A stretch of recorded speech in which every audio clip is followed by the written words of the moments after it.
Chapter 1073. The letter ended here. Shen Miao was silent for a long time before saying, Fu Xiuyi has started to make his move. Qin country's people appeared in Hanguan Valley, so it is highly possible that Qin and Qi have joined forces. Even if not, Fu Xiuyi must have this idea. Xie Jingxing nodded his head and looked at Shen Miao. You are not worried about your father? It is useless to worry. Shen Miao said, Now that I am thousands of miles away, even if I strategize, one would not be able to grasp many variables. Moreover, talking about controlling the enemy, I believe that my father, mother, and eldest brother are not ordinary people. As long as they are no longer foolishly loyal to the imperial family, there will be a chance of victory. Xie Jingxing's lips hooked up. Actually, it is all the same. Shen Miao looked at him and frowned. What do you mean? Xie Jingxing pinched her face again. If Qin and Qi join forces, it can only mean one thing. They will attack the Great Liang as soon as possible and will definitely invade from the borders. Father-in-law and us are actually standing on the same side. If father-in-law does not want to support a new ruler and also does not want to establish his own imperial power, then swallow up Ming Qi and destroy the Great Qin. When the three countries become one, naturally there would be no other choice. Shen Miao's heart moved. She had actually thought that there would be such a situation. In the last lifetime, the Great Liang did not destroy the Qin country, attacked the Ding capital and took down Ming Qi. One would think that in the future the three countries would belong to the Great Liang and there would only be one emperor in the world. But can you do it? Shen Miao asked. The emperor's secret is already known by Fu Xiuyi. Without thinking, I know that he will definitely release the news. At that time when Long Yi will be in chaos, you will have to shoulder many things. If Qin and Qi join forces, I believe that they will not be the Great Liang's match, but the process would definitely be very difficult. Xie Jingxing looked at her. Young lady, did anyone tell you before to not doubt a man's ability or not? Shen Miao paused.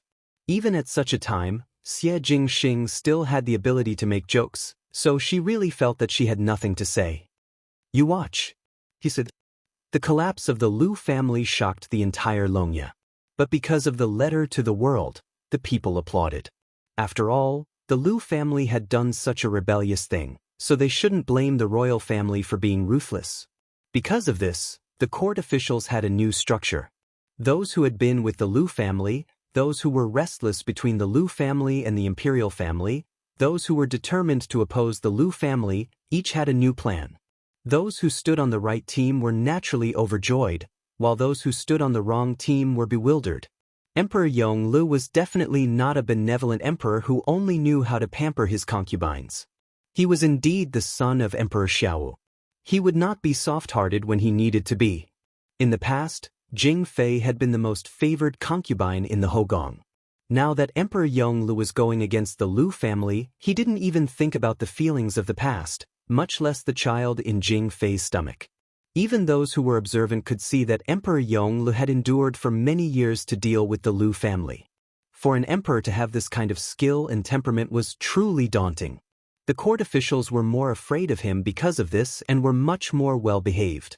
And the Yi family, which was as famous as the Lu family, was now like an ant on a hot pan, anxious and uneasy. No one thought that Emperor Yongle would make a move just like that, and even more did not think that the Lu family would fall so quickly. Even Yi Maokai, who considered himself to be astute, suddenly sensed that something was wrong. He regretted now that he did not surrender earlier when the imperial family had the intention to recruit the Yi family. Now, he had lost this opportunity in vain. He had indeed lost this opportunity because Yi Maokai discovered that Emperor Yongle had already started to deal with the Yi family's forces. Chapter 1074. The Yi family was different from the Lu family. The Lu family was a general with their own soldiers, while the Yi family was a civil official. Most of the time, they could only play a supporting role. His connections, power, and connections were all things that everyone fought over.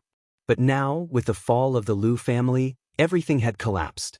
The Lu clan had so many foundation forces and soldiers, but they all fell at the hands of Emperor Yongle, not to mention the Yi clan.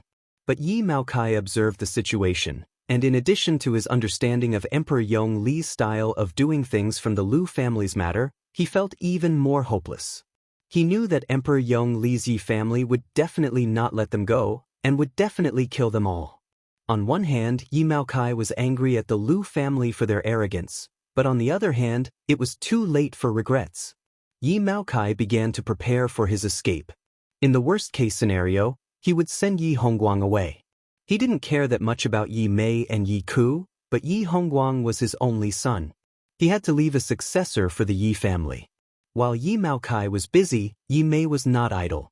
Today, she had returned from young Miss Sun's residence and had a good time with Jin Xingming. Jin Xingming had already promised to take her away in 3 days. These past few days, Yi Maokai had loosened up a lot on Yi Mei. He didn't seem to care where she went or who she met. Not only was Yi Mei not happy because of this, she became more and more nervous. Because Yi Maokai could barely take care of himself, he had no time to care about her life and death. I'm afraid the Yi clan is about to reach a very critical moment. When it came to the Liu family, although Yi Mei didn't know what had happened, she could faintly feel that Yi Maokai was afraid. What could he be afraid of? Naturally, he would end up like the Liu family. On this day, she came back a little late. As soon as she entered the room, she saw Yi Ke looking left and right in her room, as if he was waiting for her. Speaking of which, Yi Mei hadn't seen Yi Ku for a few days. These days, she was calculating the situation after escaping to Mingqi with Jin Xingming. Yi Mei really did not have any plans for Yi Ku, or perhaps from the beginning, in Yi Mei's escape plan, there was no existence of Yi Ku. A person who Yi Mei already felt was useless and would only drag her down, and even had selfish intentions towards her, Yi Mei immediately abandoned. Seeing her come back, Yi Ku asked, "Sis, where did you go? Why are you only back now?" "Miss Sun asked me for a handkerchief last time. I just finished embroidering it yesterday. I will send it to her today." Yi Ku grumbled, "You are now the young lady of the Prime Minister's residence. What right does the young lady of the Sun family have to order you around?" Yi Mei ignored his words and sat down. Seeing that Yi Ku's brows were furrowed with anxiety, she asked, "How have you been these days? Didn't father bring you around to meet your colleagues?" "Don't mention it." When Yi Ke heard this, he immediately lowered his head and said dejectedly, "That was just the beginning. I don't know what he's been busy with these past few days. When I asked him, he said he had something to do. I've been bored in the mansion." He then looked at Yi Mei. "Sister, when are you going to discuss with father about entering the palace? I think father is looking for an excuse to decline. If you enter the palace and gain His Majesty's favor, father will certainly curry favor with me and His Majesty will also value me. My success in my career has also helped you, hasn't it?" Yi Mei sneered in her heart but did not show it on her face.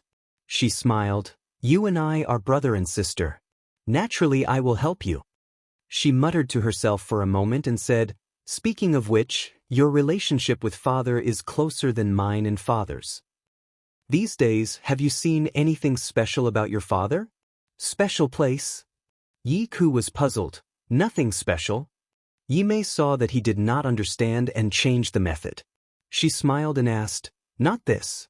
For example, father has something precious or some secret. Perhaps you can inquire about it?" Chapter 1075. Yi Ke looked at Yi Mei and paused for a moment. "Sister, what do you want to do?" Yi Ku was a person with too much ambition but not enough intelligence. He was a little clever, but he was easily blinded by superficial things. He was also too greedy and could not be decisive. Yi Mei had lectured him many times since he was young, but it was because of Yi Ke's arrogance and greed that Yi Mei could easily muddle through.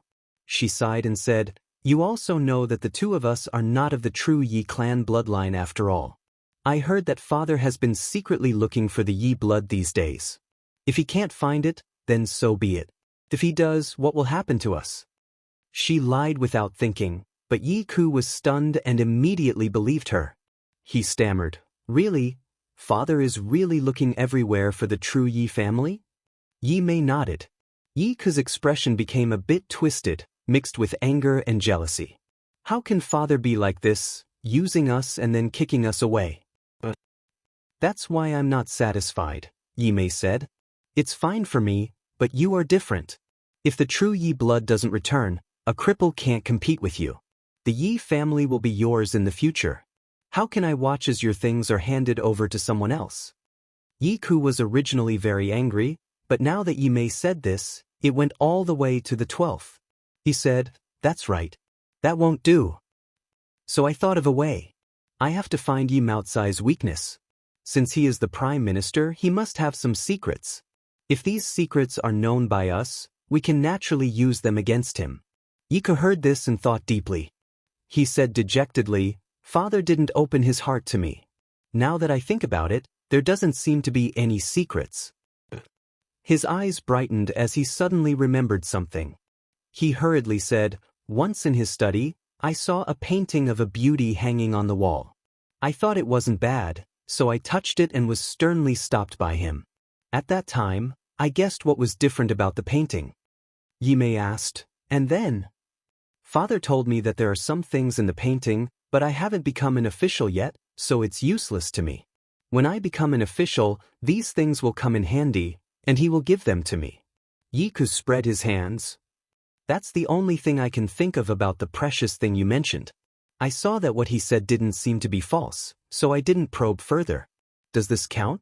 A hint of joy flashed in Yi Mei's eyes as she said, "Yes." "Then I'll think of a way to steal it." Yi Ku immediately stood up. Yi Mei hurriedly stopped him. Seeing Yi Ku's suspicious expression, she said, "Since I was the one who thought of this, in the end, I will be the one to threaten him, even though it is for you. However, if you were to threaten him, he would be dissatisfied with you, and it would be hard for him to avoid obeying you on the surface but opposing you on the inside. Why don't I steal it and use it to threaten him? That way, in Yi Maocai's heart, you won't know anything and you'll still be his man." Hearing this, Yi Ku felt that Yi Mei's words were very good. He clapped his hands and said, "Sister is so thoughtful." Then he looked at her gratefully. "Sister, you are so good to me. In the future, younger brother will have a meteoric rise. He will definitely not forget elder sister's kindness and will definitely repay you." Yi Mei smiled slightly, and her gaze fell on Yi Ku. Finally, she said in a very friendly manner, "I'll wait for you to repay me well." After Yi Ku left, Yi Mei closed the door, and her expression slowly darkened. She had always been thinking that during this time in the Yi family, she hadn't gotten what she wanted. On the contrary, she had always been used by Yi Maocai. Even because she wanted to escape from the Yi family, she had no choice but to give up her body and give herself to someone like Jin Xingming. No matter how she looked at it, this deal wasn't worth it. And Yi Mei never made a deal that wasn't worth it. Now that the Yi family was going to be unlucky, she had to leave and jump out of the Yi family ship. Otherwise, she would be tied up and sink with the Yi family. But before she sank, she had to take something back from the Yi family to make up for what she had lost. Since Jin Xingming was going to Mingqi, then there would be a day when she would be able to climb up to the nobles of Mingqi and reach the peak of Mingqi's power. With one turn of one's hand, she would be able to summon clouds and rain. That was the life she wanted. And the Yi family was the prime minister of the Great Liang, so the prime minister's residence would more or less hide these secrets, and these secrets were closely related to the Great Liang. There was no country that would shut out other countries' secrets. This secret was Yi Maocai's painstaking effort, and it was also the stepping stone for her to enter the residence of the nobles of Mingqi. This thing could make up for everything she lost in the Yi family. Now thinking about it, what did she lose in the Yi family? Free power, forced commitment, and also a stupid younger brother. Chapter 1076. A few days after Xie Jingxing returned to the residence of Prince Rui, he had to make a trip to Ruyang City. In the beginning, Lu Jingchun chose Ruyang City as the stronghold for the rebellion. The forces in Ruyang City were complicated, and even though there were people from the MOU army sweeping up the remaining forces, it was only military strength. The imperial family did not intend to let go of any of Lu Jingchuan's lackeys that were deeply hidden. It was better to kill 3,000 by mistake than to let one escape, so they were handed over to Xie Jingxing to handle personally. After Xie Jingxing left, all the internal and external affairs of the residence of Prince Rui were handed over to Shen Miao. The residence of Prince Rui had a light attitude in the entire Longyi. Many of the officials were still on the sidelines and were watching every move of the residence of Prince Rui. The more critical it was, the more no mistakes could be made. Shen Miao, like in the past, would talk to those Furins from time to time and imperceptibly pass on some information. The situation was finally under control. This wave of disaster brought by the Liu family was considered over. As the Liu family's rebellion started from Riyang, the commoners of Longyi were not affected much. At most they followed the public opinion and scolded the Liu family as rebels and traitors. The commoners were stable and the officials did not dare to act on their own. The overall situation was stable and everything looked the same as before, except for one family.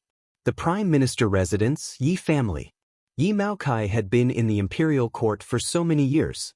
When Emperor Yongle sat on the throne, he was still a weak youth.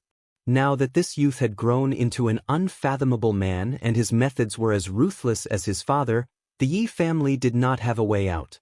Yi Maokai was not as stupid as Liu Jingchun and was not as arrogant as Liu Jingchun. The power that Emperor Yongle displayed made Yi Maokai understand that the current Yi family did not have the ability to compete with the imperial family of the Great Liang and could only be like a needle, a thorn, piercing into Emperor Yongle's body. It was not painful, but what the Yi family had to pay was the fate of the entire residence. No one wanted to die and no one was willing to walk on a dead end. Yi Maokai had to start planning an escape route for himself. He hoped to be able to protect his only son, but when necessary, all these could be abandoned. But the most important thing was that every move of the Yi family was being watched by the imperial family and it would be extremely difficult to escape. Moreover, no one had expected Emperor Yongle to act so quickly. On this day, when Shen Miao returned from the residence of the imperial censors Furin, it was already late in the evening. The long summer had finally passed, and the first signs of early autumn could be seen. The flowering trees in the courtyard began to shed their leaves. A thin layer of leaves fell and was swept away. A gust of wind blew, scattering a few grains of leaves. Jingzhe was so angry that her head hurt, but after the wind blew over, she would involuntarily sweep the courtyard with the broom. Shen Miao was standing at the side of the courtyard when Uncle Tang happened to walk over. When he saw her, he smiled. "Furin, the kitchen has cooked soup today. When the soup is done, get someone to send a bowl over to Furin. These days, Madam has been going out early and returning late. It must have been hard on you." "It's just accompanying someone to chat. It's not hard work." Shen Miao smiled. She then thought of Xie Jingxing, who was still in Riyang and could not help but sigh. Things were far from over. The calmer Long Yi looked, the deeper the danger he was hiding. Even if the Yi family was taken care of, what about Ming Qi that was thousands of miles away? Now she was worried about two things. On one hand, she had to worry about Ming Qi and on the other hand, she had to worry about the Great Liang. How long could Emperor Yongle's illness last, and when would Fu Xiuyi and the Qin country join hands to attack the Great Liang? These were all uncertain matters. If there were any accidents in the imperial family of the Great Liang, only Xie Jingxing could bear the responsibility. At the same time, she would have to face more problems. Chapter 1077. Xie Jingxing's words were right, there was no more time. There wasn't much time left for them to slowly plan how to deal with the other party. Just as he was thinking, he saw Mo Qing rushing in with a strange expression. These days, Shen Miao let Mo Qing monitor the movements of Yi Mei siblings day and night. Yi Mei had already hooked up with Jin Xingming and Jin Xingming was about to leave the Great Liang. Thus Yi Mei was determined not to let her have her way. In some aspects, Yi Mei was more troublesome than Yi Maokai. His Majesty has issued an edict to invite Yi Maokai into the palace. Mo Qing said. Shen Miao was startled. Enter the palace? Mo Qing nodded his head. Correct. Currently the Yi residence is in chaos and the servants are scattering in all directions to escape. But there are people from the palace guarding outside, but it is very chaotic inside. Shen Miao muttered, how could it be so fast? It was a known fact that Emperor Yongle wanted to deal with the Yi family and she was not surprised at all. But now that Xie Jingxing was in Ruyang and Emperor Yongle's health was not good, if Xie Jingxing was around to give the order, perhaps there would be more assurance. But when Shen Miao thought about it again, Emperor Yongli's actions were so fast that even she felt that it was fast. Most likely it was even more sudden for Yi Maokai. The Yi clan was also a cunning rabbit with 3 burrows. If the Yi clan was given a chance to breathe, it was inevitable that Yi Maokai would find a way to escape in the future. Now, in the name of entering the palace, Yi Maokai was placed under house arrest. To catch the thief, first catch the leader. This Yi mansion was like a group of dragons without a leader. First, they would be in chaos. When he wanted to clean them up, it would be a piece of cake. She thought about it and said, "You, Song Yang, and Tai immediately go to the Yi mansion and keep an eye on Yi Mei and her brother. If they make any movements, follow them first. If they want to leave Long Yi, stop them and bring them back, dead or alive." The 3 of them are keeping an eye on Yi Mei and her brother? Song Yang jumped down from the tree and said, "This is too much of a waste. I heard that Madame Yi is not a simple person. Why don't I go and take a look at her?" "Don't worry about her." Shen Miao said, "Even though she is intelligent, she is after all a woman." These days the news that was inquired was that Yi Maokai would not allow Yi Furen to intervene in his political affairs. Yi Furen would not be able to come into contact with Yi Maocai's power, so she could only exist as an intelligent woman. The emperor didn't let her enter the palace because he realized that she wouldn't be able to stir up any waves by herself. On the other hand, Yi Mei and her brother are very cunning. They left the Yi mansion so easily. I always feel that it is not that simple. She must have some plan, and this plan is beneficial to her. This is what you need to pay attention to. Song Yang thought about it and felt that what she said made sense, so he nodded. Tai Yi would only listen to orders, not to mention Mo Qing. Just as the 3 of them were about to leave, Shen Miao paused and suddenly called out to them, "That's right, if you meet the young master of the Yi residence who is unable to walk, do not hurt him. If someone wants to hurt him, remember to help him." In the middle of the night, the Yi residence was in a state of chaos. No one would have thought that the imperial family would suddenly send people to invite Yi Maokai away. Even though the servants did not know what happened, but these days they had heard some rumors. Now that Yi Maokai was invited away, Yi Maocai's resistance confirmed the conjecture in the servants' hearts. In a moment, everyone packed their clothes and jewelry and prepared to escape. Some felt that there was no hope of escaping and secretly cried in the room. There were also some who pretended that nothing had happened and hoped that it was a misunderstanding and continued to do their own things. The entire residence was in a state of panic. These servants were usually disciplined very well by Yi Furen, but when it was a matter of life and death, unless one was a saint, no one would be able to remain calm. Chapter 1078. In this chaos, Madame Yi had already started to pack up her gold, silver, and other valuables. She had long seen Yi Maocai's plan. She originally had a trace of hope for Yi Maokai, but in Yi Maocai's escape plan, she was not included. Husband and wife were birds in the same forest, flying separately in the face of disaster. Madame Yi could be considered to have seen it clearly now. Yi Maokai did not care about the relationship between husband and wife, and she had the right to pretend that she did not have such a husband. The escape route that Yi Maokai had arranged now happened to be convenient for him. There was no choice. Who asked Yi Maokai to be the biggest target in Emperor Yongli's eyes? She seriously searched the room for banknotes and jewelry that could be taken away, trying to pick up as light as possible.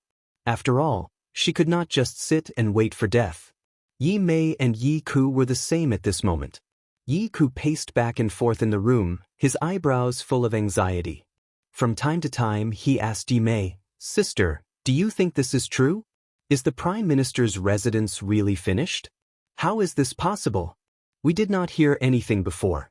Perhaps the Emperor invited Father into the palace for some court matters, and it is not what we think."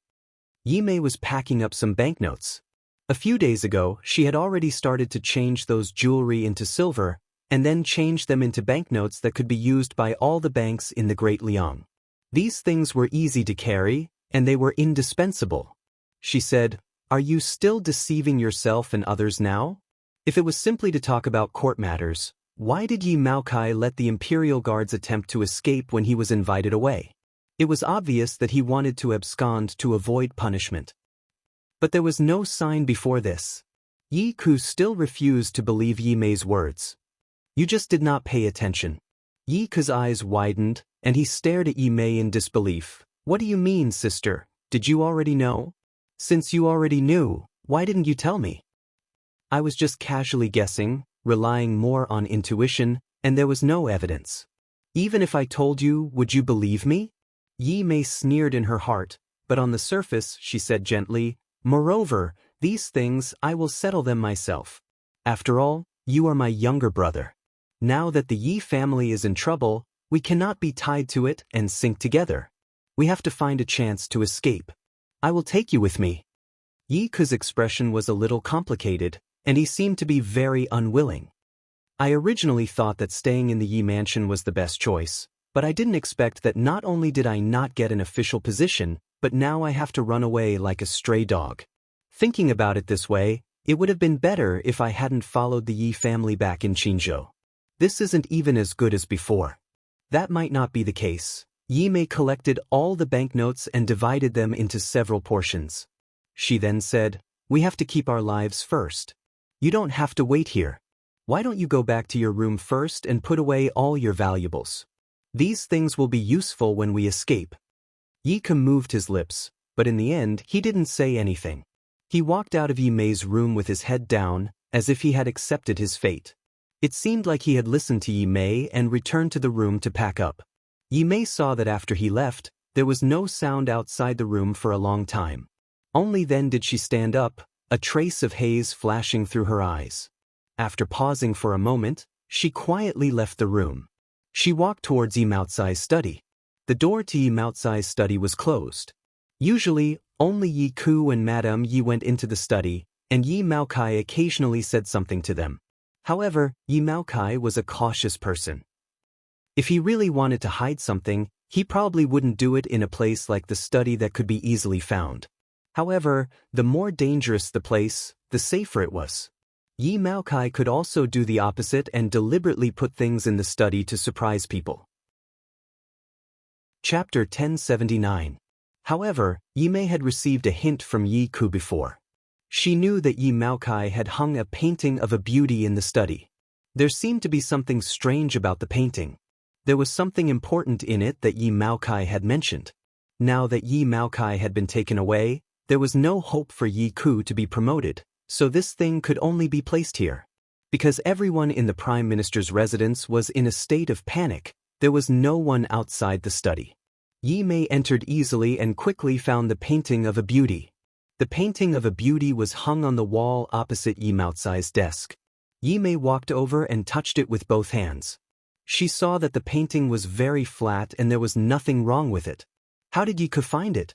Yi Mei did not give up and looked carefully again, but still did not find anything. She was a little discouraged and suspected that Yi Maocai had moved the thing in the painting somewhere else. Yi Mei vented her anger on the painting of a beauty. She looked at the painting with dissatisfaction and saw that there was something wrong with the beauty in the painting. The beauty in the painting was standing under a peach tree with a faint smile on her face. Her cheeks seemed to be flushed, and she looked very bashful. That pair of eyes was very cold and did not contain a smile.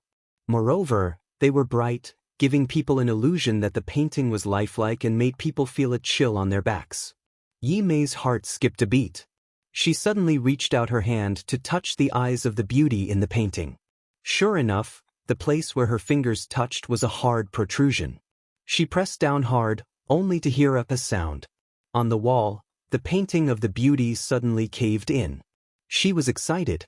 She reached inside and took out an iron box. Inside the box should be what Yi Ku said, Yi Maocai's precious thing. After Yi Mei got the thing, she did not stay any longer. She turned around and was about to leave. At this moment, the door of the study was suddenly pushed open with a creak. Yi Mei was stunned and saw Yi Hongguang pushing his wheelchair in. Seeing Yi Mei, Yi Hongguang was also stunned. Big sister? Yi Hongguang was very worried today. All the servants in the residence were in a state of panic. As a young master who was unable to walk, he did not have a high status in the residence. Usually Yi Maocai would protect him and they would not go overboard with him. However, once Yi Maocai left, Madame Yi would not care about him and the servants would not care about him either. There wasn't even a person to push his wheelchair.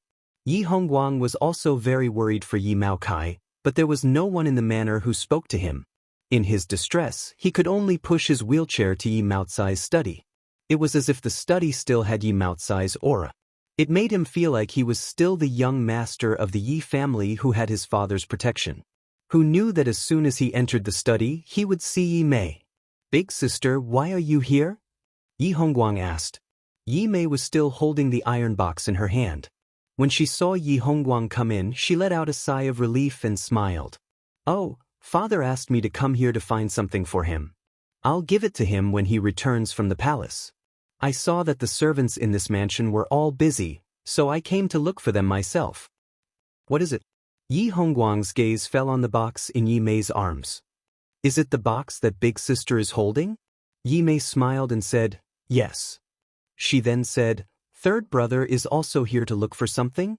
Then I won't disturb you anymore. I'll leave this room for third brother.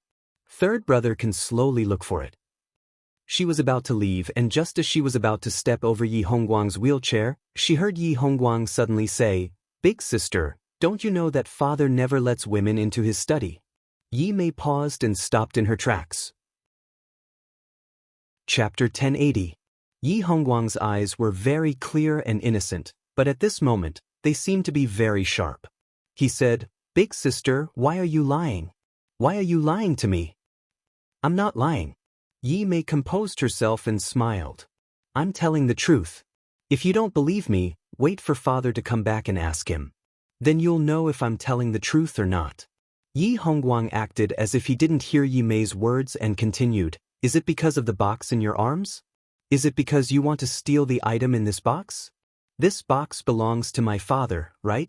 Although I don't know what it is, since you came to steal something in this chaotic time, it must be very important to my father. It must be very precious." Yi Mei was stunned. This seemingly weak, crippled young master had inherited some of Yi Maocai's things. Although he didn't understand the ways of the world, he was undoubtedly very smart. Yi Mei slowly clenched her fists. "Put this box down and I can pretend that nothing happened," Yi Hongguang said. "Third brother," Yi Mei tried to coax him, "father told me to take this box. I really didn't steal it. Since you didn't steal it and father told you to take it, there's no need to rush.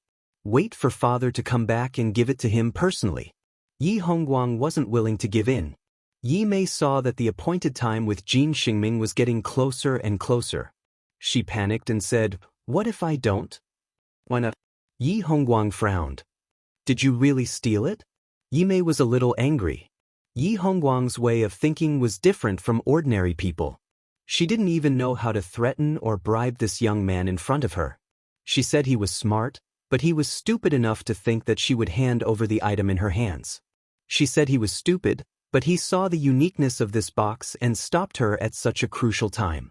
Seeing that Yi Mei didn't move, Yi Hongguang's good temper gradually disappeared. He said seriously, "If big sister insists on not giving it to me, I can only call mother over and have her stop you." "Madame Yi?" Even though Madame Yi was not worth mentioning in the eyes of Emperor Yongle, she was the leader of all the servants in the Prime Minister's residence. All the servants had to listen to her commands.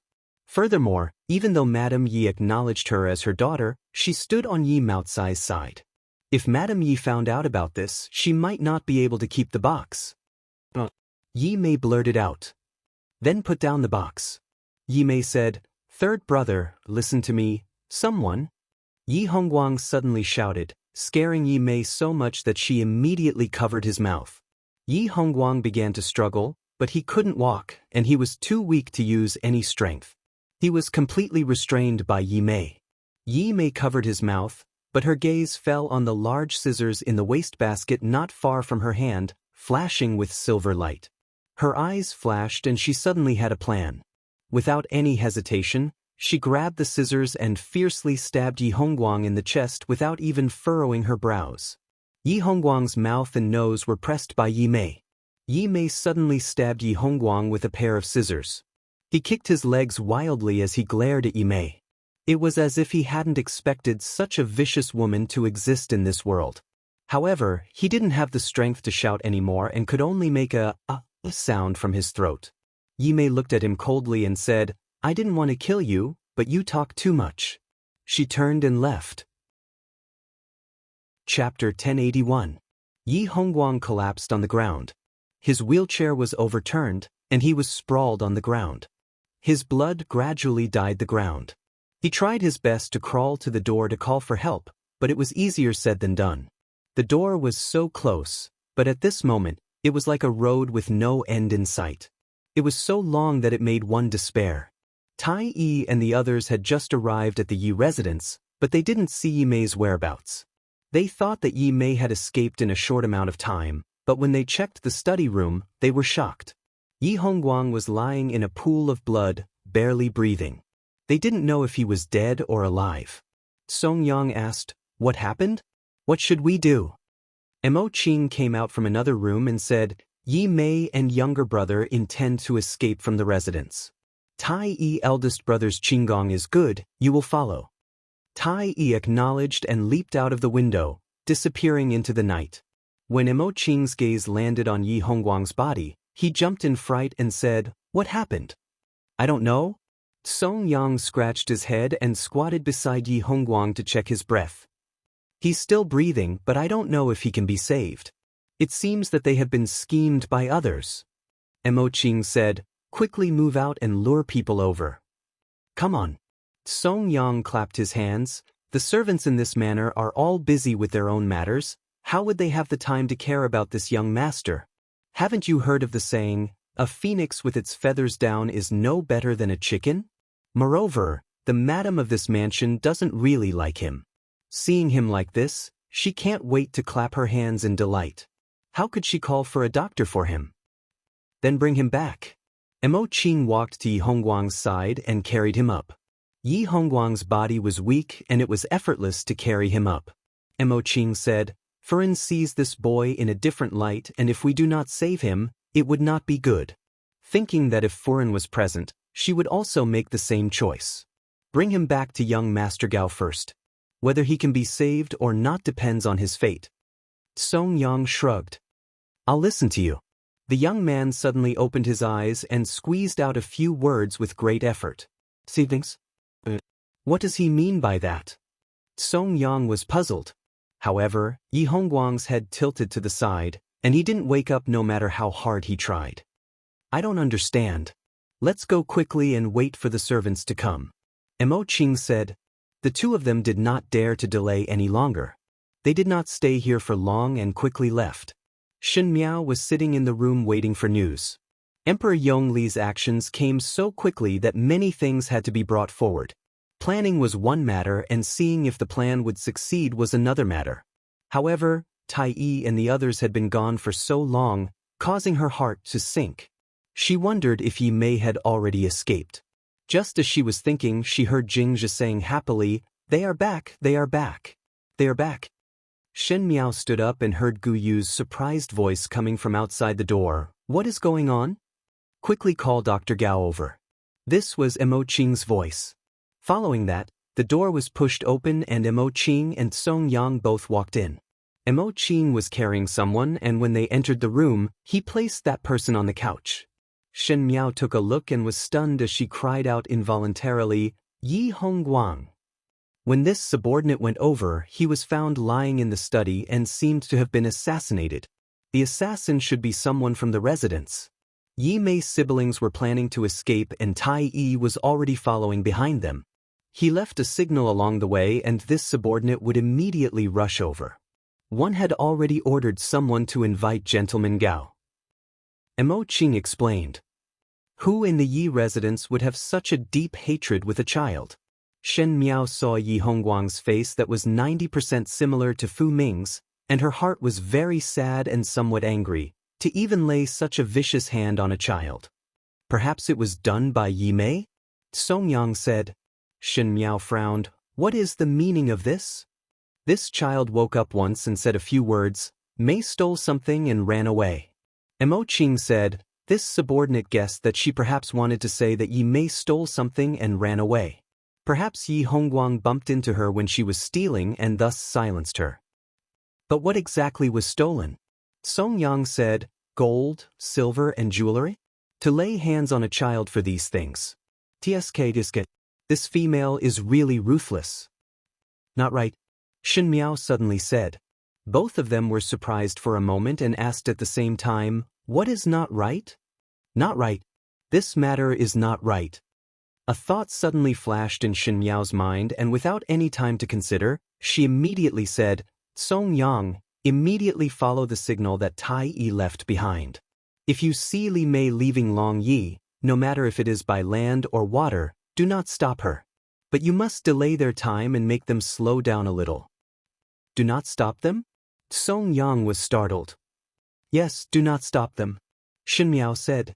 She looked again at Yi Hongguang, who was lying on the couch, and switched Jingzhe and Gu Yu over so that Gao Yang would immediately cooperate with her. Finally, she said to Mo Qing, follow me to the study. Even though everyone was baffled, seeing her dignified expression, they did not dare to refute and followed her. Shen Miao's eyes were as cold as a knife. Mei Furan stole something and ran away? Steal what? Where to run to? Shen Miao more or less understood her plans, so she specially came to send her off. Chapter 1082. Yi Mei and Yi Ke jumped onto Jin Xingming's carriage. Jin Xingming had some ability to even bribe the servants of the Prime Minister's residence. Even so, Yi Mei and Yi Ke's movements were still discovered by the people in the palace who were guarding outside. The carriage ran in front, and the soldiers chased relentlessly from behind. Yi Ke looked out the window of the carriage and saw that in the darkness of the night, the sound of hurried hooves coming from behind was particularly clear, making his heart tighten. He looked at Yi Mei with some fear and said, Sister, what do we do? If they catch up, we're finished. He then urged the coachman, Can we go faster? The coachman ruthlessly whipped the horse again, and the speed of the horse became slightly faster. Yi Ke's heart settled down a little. He suddenly thought of something and said, Sister, when did you prepare this? If you hadn't prepared the carriage beforehand, I'm afraid we wouldn't have gone far before we were caught. I naturally had to plan these things early. Yi Mei wouldn't tell Yi Ke that the carriage was obtained by Jin Xingming, and she definitely wouldn't tell Yi Ke that they were going to escape with Jin Xingming today. Or rather, in Yi Mei's original plan, Yi Ke wasn't included. Seeing that the carriage was about to turn a corner on a street, Yi Mei looked outside and said, This won't do. With the two of us in a carriage, it'll be easier for them to catch up. If they go all out, they might catch up. It's better to split up and meet up at Babao Street in a while. Split up? Yi Ke was at his most nervous. When he heard that he had to split up with Yi Mei, he immediately panicked. He said, Let's go together. We can look after each other on the road. If we go together, it'll be easy for the soldiers behind us to catch up. Don't worry, you sit in the carriage. I'll go down first, and the coachman will take you to a hidden place to enter Babao Street. When the time comes, we'll meet there. Everything has been arranged for us to leave the city, so there won't be any problems. Hearing that he didn't have to get off the carriage, Yi Ke relaxed and didn't stop Yi Mei. Yi Mei let the coachman stop by the side of the street. She grabbed her bamboo hat and hid her face before disappearing into the night. The coachman continued to pull Yi Ke forward. Yi Ke's figure could no longer be seen on the street. Yi Mei looked at the carriage that had disappeared, and her lips slowly curled up under her veil. She followed the other end to a small house and knocked on the door. Not long after, someone came to open the door, and Yi Mei quickly dodged in. In the darkness, the man asked, Is everything settled? Yi Mei nodded. On the other side, Yi Ke was sitting in the carriage. After Yi Mei got off, the coachman's speed became faster and faster. Gradually, the sounds of the soldiers catching up gradually weakened. Yi Ke's heart was slightly comforted. When he could no longer hear the sounds of the soldiers, he felt a little uncomfortable from the bumpy ride and said, We can slow down a little. The coachman turned a deaf ear to him and continued to drive the carriage quickly. Yi Ke was a little dissatisfied. He lifted the curtain of the carriage and looked outside. He was surprised. How was this still a city? This was clearly a mountain. It was precisely because the mountain road was rugged that it was more difficult to jolt. Yi Ke jumped in fright. Only then did he remember that even Babao Street was not this far away. Why did the carriage driver drive the carriage here? He said, Don't walk any further. Go back to Babao Street. The coachman ignored him and continued forward. Yi Ku was furious, but he was afraid of shouting for the soldiers. Just as he was about to speak, the carriage gradually stopped. Yi Ku was stunned, and then understood that the coachman was planning to stop the carriage.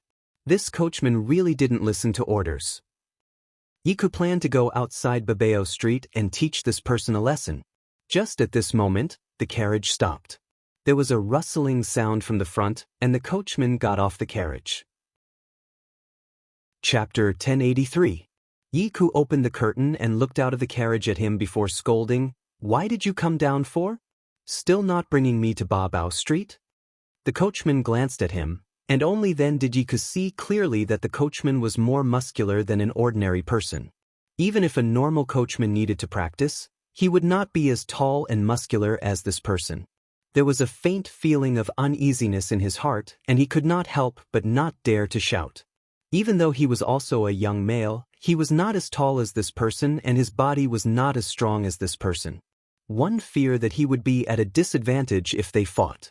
That carriage driver went around to the back of the horse and took out something from his bosom. After looking at it for a long time, he suddenly stabbed it into the horse's buttocks. The horse was startled and suddenly raised its hooves and suddenly rushed forward. Yi Ku did not expect that the carriage driver would suddenly do such a move. The horse suddenly ran forward and he was thrown to the back of the carriage and was in a daze. His heart was filled with fear and Yi Ku suddenly realized something and suddenly opened the curtain of the carriage in front to look forward. The last thing that Yi Ku saw was a bottomless abyss and densely overlapped tree branches. The bottomless abyss seemed to be so deep that even if the carriage was smashed down, one could not hear the sound of it landing on the ground. The night covered for a while and only the wreckage of the carriage could be seen at the edge of the cliff. After a while, there was the sound of shoes stepping on the dead leaves and after a while, there were two pieces of clothing at the side of the carriage. No one heard Yi Ku's last cry of "older sister." Shen Miao was in the study writing with great speed. She wrote very quickly and her hands seemed to be moving instinctively. Ever since she locked herself in the study, her hands had not stopped. Mo Qing quietly stood behind her. Even though he did not know what she was doing, he did not make a sound as he watched her write quickly. It seemed that there were not only words but also some maps. After she finished writing, she let Mo Qing use the remaining warmth of the lantern to quickly dry the paper so that the words did not need to be wet. She would sometimes frown and sometimes ponder, making her look very dignified. Just at this moment, someone knocked on the door from outside. Mo Qing let the person in and it was Song Yang who was panting. Song Yang said, "Subordinate and Tai Yi followed Yi Mei and her brother. At the corner of the city, they parted ways. Tai Yi followed Yi Mei, subordinate followed Yi Ku. Yi Ku's coachman drove the carriage deep into the mountains and lured Yi Ku to the cliff. He set up a trap and the carriage fell off the cliff. Yi Ku had no way out." Broken cliff? Mo Qing was surprised and somewhat puzzled. Who is that carriage driver? What grudge do you have with Yi Ku? Song Yang rubbed his nose. I was in a hurry to come back and report, so I didn't pay attention to what happened to the coachman. Since Yi Ku is dead, this subordinate has returned. There is no need to investigate. The carriage driver is Yi Mei's people. Shen Miao said. Yi Mei? Song Yang was startled. Yi Mei had the driver kill Yi Ku? But Yi Ku is her brother, and since she wanted to kill him, why did she bring him along when she escaped? When escaping, naturally a target is needed. Yi Ku is Yi Mei's blood-related younger brother, so it was most suitable to be a target. I think that the coachman not only killed Yi Ku, he also placed Yi Mei's and Yi Ku's clothes at the cliff, so that people would think that both siblings fell off the cliff and died. When Mo Qing and Song Yang heard it, they were surprised for a moment before coming to a sudden realization. Yi Mei should have found an escape route from the beginning, but she was afraid that she would be chased like a stray dog, and there would be a day when she would be caught up. It would be better to let the world think that she was already dead. No matter how idle the soldiers were, they would not go and kill a dead person. Yi Ku was her younger brother, and according to normal people's hearts, they would definitely think that she would be with her younger brother when she escaped. At the cliff, they would see her younger brother and Yi Mei's clothes. Those soldiers were personally following her younger brother, so they would definitely think that Yi Mei was also in the carriage. Naturally, they would think that both siblings had mistakenly fallen off the cliff and died. Chapter 1084. Yi Mei made Yi Ku her scapegoat and also helped her solve the later troubles. That is her biological younger brother. Song Yang sighed. If it was a male then so be it, but as a female, she can be so vicious and merciless. One fear that in her heart, Yi Ku had long been an abandoned chess piece. Xin Miao said without much care, so to use Yi Ku till the end when he is alive, it is also her ability. This was Mei Foran's ability, and in her life, it was only the icing on the cake. For example, in the past life, Yi Ku's existence allowed her to have more power in the inner palace. Thus she had a deep sibling relationship with Yi Ku. At this point, Yi Ku could not bring her any benefits, and would even drag Yi Mei down, so Yi Mei did not hesitate to kill him. A flutter sound was heard from the window, and a snow-white pigeon flew in and landed on Song Yang's shoulder. Song Yang took out the note from the pigeon's leg and quickly unfolded it. After reading it, he said anxiously, Tai Yi said that Yi Mei and the previous Jin Xingming had already reached the pier and seemed to be going by water. Looking at the strong winds outside, it seemed like it was going to rain, and said, if it were to rain tonight, it would be difficult to catch up after they go out to sea. Now this subordinate and Song Yang will go over and bring them back to Foran? After finishing this sentence, Xin Miao had just finished writing on the last piece of paper. She burned that piece of paper on the lantern and kept it in an envelope. Then she said to Song Yang and Mo Qing, Song Yang, you are from the MOU army. Find a few agile people from the MOU army to bring this letter and follow behind Yi Mei all the way to Mingqi. Mingqi? Song Yang frowned. Why would they go to Mingqi? Mo Qing had heard that Jin Xingming has a friend whose business is doing well in Mingqi, and recently there were frequent visits. It was obvious that he had the idea of going to Mingqi. Moreover, only by going to Mingqi, Yi Mei would be able to completely escape and not be discovered by the officers. She said, all of you also follow along. Pay attention to Yi Mei's personal belongings, like a box or something hidden. Be careful not to be discovered by others. Once that secret thing is discovered, change the thing inside and change it with the thing in this letter. She handed the letter to Mo Qing. Mo Qing received the letter. Although he was somewhat puzzled, he still agreed. Be quick, don't let anyone find out, Xin Miao urged. But just let them go to Mingqi like this? Song Yang said, did Foran not see them as enemies all along? It is true that we are enemies, but this is not letting them go, Xin Miao coldly said. On the contrary, this is sending them to the Yellow Springs. Go quickly. If it's possible, it's best if you can exchange the items before they board the ship. It would be troublesome to change after boarding the ship. No matter when they are replaced, leave 2 people behind to continue following them. Keep in touch with them at all times. If there are any other orders, I will let them know. When Mo Qing and Song Yang saw that Xin Miao was speaking in a serious manner, they did not dare to lower their guard and quickly left with the letter. Xin Miao held the table with one hand and tightly pursed her lips, but there was a flash of killing intent in her eyes. She really hoped that Mei Foran would die, and before that, she only wanted to take Mei Foran's life as soon as possible, so that there would be no more dreams. But now, she didn't think so. Heroes were vying for supremacy under the heavens, and everyone wanted a piece of the emperor's soup. The Great Liang wanted it, the Qin country wanted it, and the Mingqi also wanted it. Fu Xiaoyi would definitely think of ways to join forces with the Qin country, and at that time if Xie Jingxing were to go into battle, it would definitely be a tough bone to chew.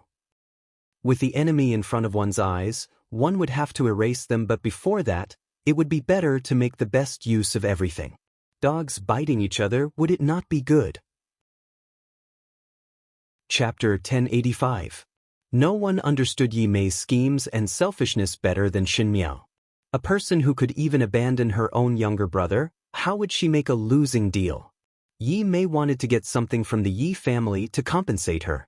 Gold and silver jewels were far from enough. What she wanted was eternal power. Yi Maokai had been in the Great Liang for so many years, and other than the Yi residence's reputation and wealth, the most important thing was the dirty secrets of the Great Liang court. Perhaps it was the imperial families or the courtiers. With secrets, there would be weaknesses. These secrets were most likely Yi Maocai's hands to use against the other officials, or perhaps it was the evidence that he had carefully collected. But one thing was certain, these things were very important to the Great Liang court. If one were to say it was more important, it could even cause the destruction of an imperial court. And this was exactly what Yi Mei needed. Yi Mei could use this as a stepping stone to the high-ranking officials and nobles of Mingqi, but Shen Miao's design was more luxurious, a stepping stone to the imperial family. If Fu Xiuyi was able to obtain these, he would definitely be very happy, and Yi Mei, this kind of enchanting beauty, would definitely grab this opportunity and, like in the previous lifetime, nibbling away at Fu Xiuyi's heart step by step. What if these things were all fake? Military defense map, secrets between the courtiers, discord between the imperial family, weaknesses that could be breached.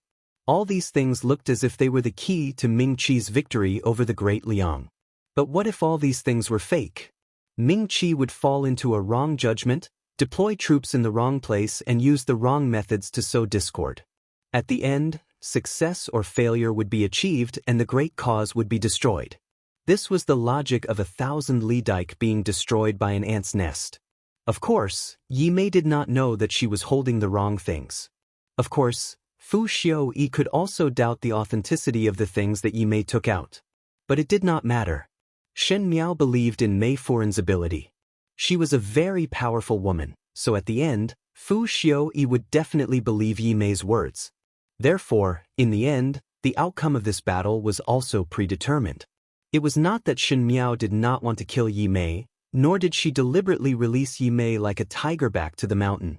But she wanted to see the woman that Fu Xiuyi loved the most in his previous life walk towards him step by step like in his previous life, throw herself into his embrace, and finally personally send a big gift to send Fu Xiuyi to a dead end. He felt even more relieved. The most important thing was that this matter was beneficial to Xie Jingxing. Because of this small chess move, the world had undergone earth-shattering changes. It was really too good. That night it was as what Song Yang thought. After midnight, there was finally a violent storm, and it was only until the morning of the second day that Song Yang and the other two returned and were all drenched. Yi Mei and Jin Xingming had already boarded the boat to the Great Liang, and it was as Shen Miao had guessed. Yi Mei had a silver box that was tightly hidden that even Jin Xingming did not know about it, but she herself had not opened it before. The people from the MOU army exchanged the things in the box with the things in Shen Miao's letter, and Tai Yi took out a stack of things from his bosom and handed it to Shen Miao. Shen Miao flipped through it, and it was not different from what she had expected. It was indeed something that Yi Maocai had collected over the years to threaten and balance the other courtiers. There were even some secrets of the royal family. She thought about it and decided to let Xie Jingxing deal with these things after he returned. The people of the MOU army had already followed Yi Mei to the Great Liang and were paying close attention to Yi Mei's movements, but there was nothing for the time being. Chapter 1086. Shen Miao then thought of Yi Hongguang and let Mo Qing and the rest while she went to the room next door to see Yi Hongguang. Gao Yang was still around and said to Shen Miao that Yi Hongguang's life was saved, but he had yet to wake up. No one knew how he would look like after he woke up and whether it would repeat in the future. After all, his injuries were too serious. If it was not for Mo Qing and Song Yang who brought him over from the Yi residence in time, one did not know if he would be able to keep his life. Finally, Gao Yang glanced at Yi Hongguang on the bed and asked, "What do you plan to do now? His Majesty clearly wants to deal with the Yi family, yet you brought the Yi family's young master to your own residence. Could it be that you want to raise him in the future? What plans does the emperor have for the Yi family?" Shen Miao asked. "What other plans could I have?" Gao Yang smiled. "Cutting the grass and not leaving the roots." He then said, "Don't tell me you sympathize with me?" "Of course not. Your Majesty did the right thing. The Yi family and the Lu family were dealt with cleanly. Only then would the court be more stable." She glanced at Yi Hongguang. "This child has nothing to do with what Yi Maocai has done. If he's in the wrong, it's just because his surname is Yi and he was born in the Prime Minister's residence. Let's just wait and see. We still don't know if he can survive and what he will look like when he wakes up. If possible, I would like to ask the Empress for a favor. You're really strange. Gao Yang was puzzled. Why are you so benevolent towards this young master of the Yi family? Initially in Mingqi, one did not see you having such a good heart. What's so special about this young master Yi that you treat him differently? Because of his face. Shen Miao smiled. Face? Gao Yang looked at Yi Hongguang's face for a long time but couldn't see anything special about it. He waved his fan and said, I don't understand. Never mind if one do not understand. Shen Miao said, after all it is not a serious matter now. She lowered her voice. Xie Jingxing is going to go on an expedition to Mingqi. Gao Yang suddenly turned back and looked at Shen Miao, as if he wanted to say something, but in the end he did not say anything and just looked at her without speaking. I knew this day would come, but I didn't expect it to come so soon. Although he said that he would be in Riyang during this period of time, the matters in Riyang were almost done. Even if they wanted to deal with the remaining forces, they might not necessarily need him. On the other hand, Long Yi is at the forefront of the situation, but he isn't there to hold the fort. Shen Miao sighed. Moreover, dealing with the Yi family is too sudden. Your Majesty, is it not good? Actually, I should lie to deceive you, but I don't think I can deceive you. I am afraid I will make you unhappy. Gao Yang said, if I make you unhappy, Miss Luo will be angry with me. You're right, the emperor is in a bad state. The prince should have already told you about the imperial edict.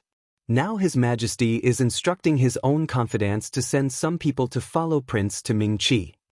He paused before continuing, or perhaps it should not be going to Mingqi. The spies in the Ding capital had already sent back news that Fu Xiuyi had already reached an alliance with the Qin Emperor and took the initiative to attack the Great Liang. If the Great Liang was conquered, the two of them would divide it 50-50. He has a big appetite and is not afraid of choking. Shen Miao sneered.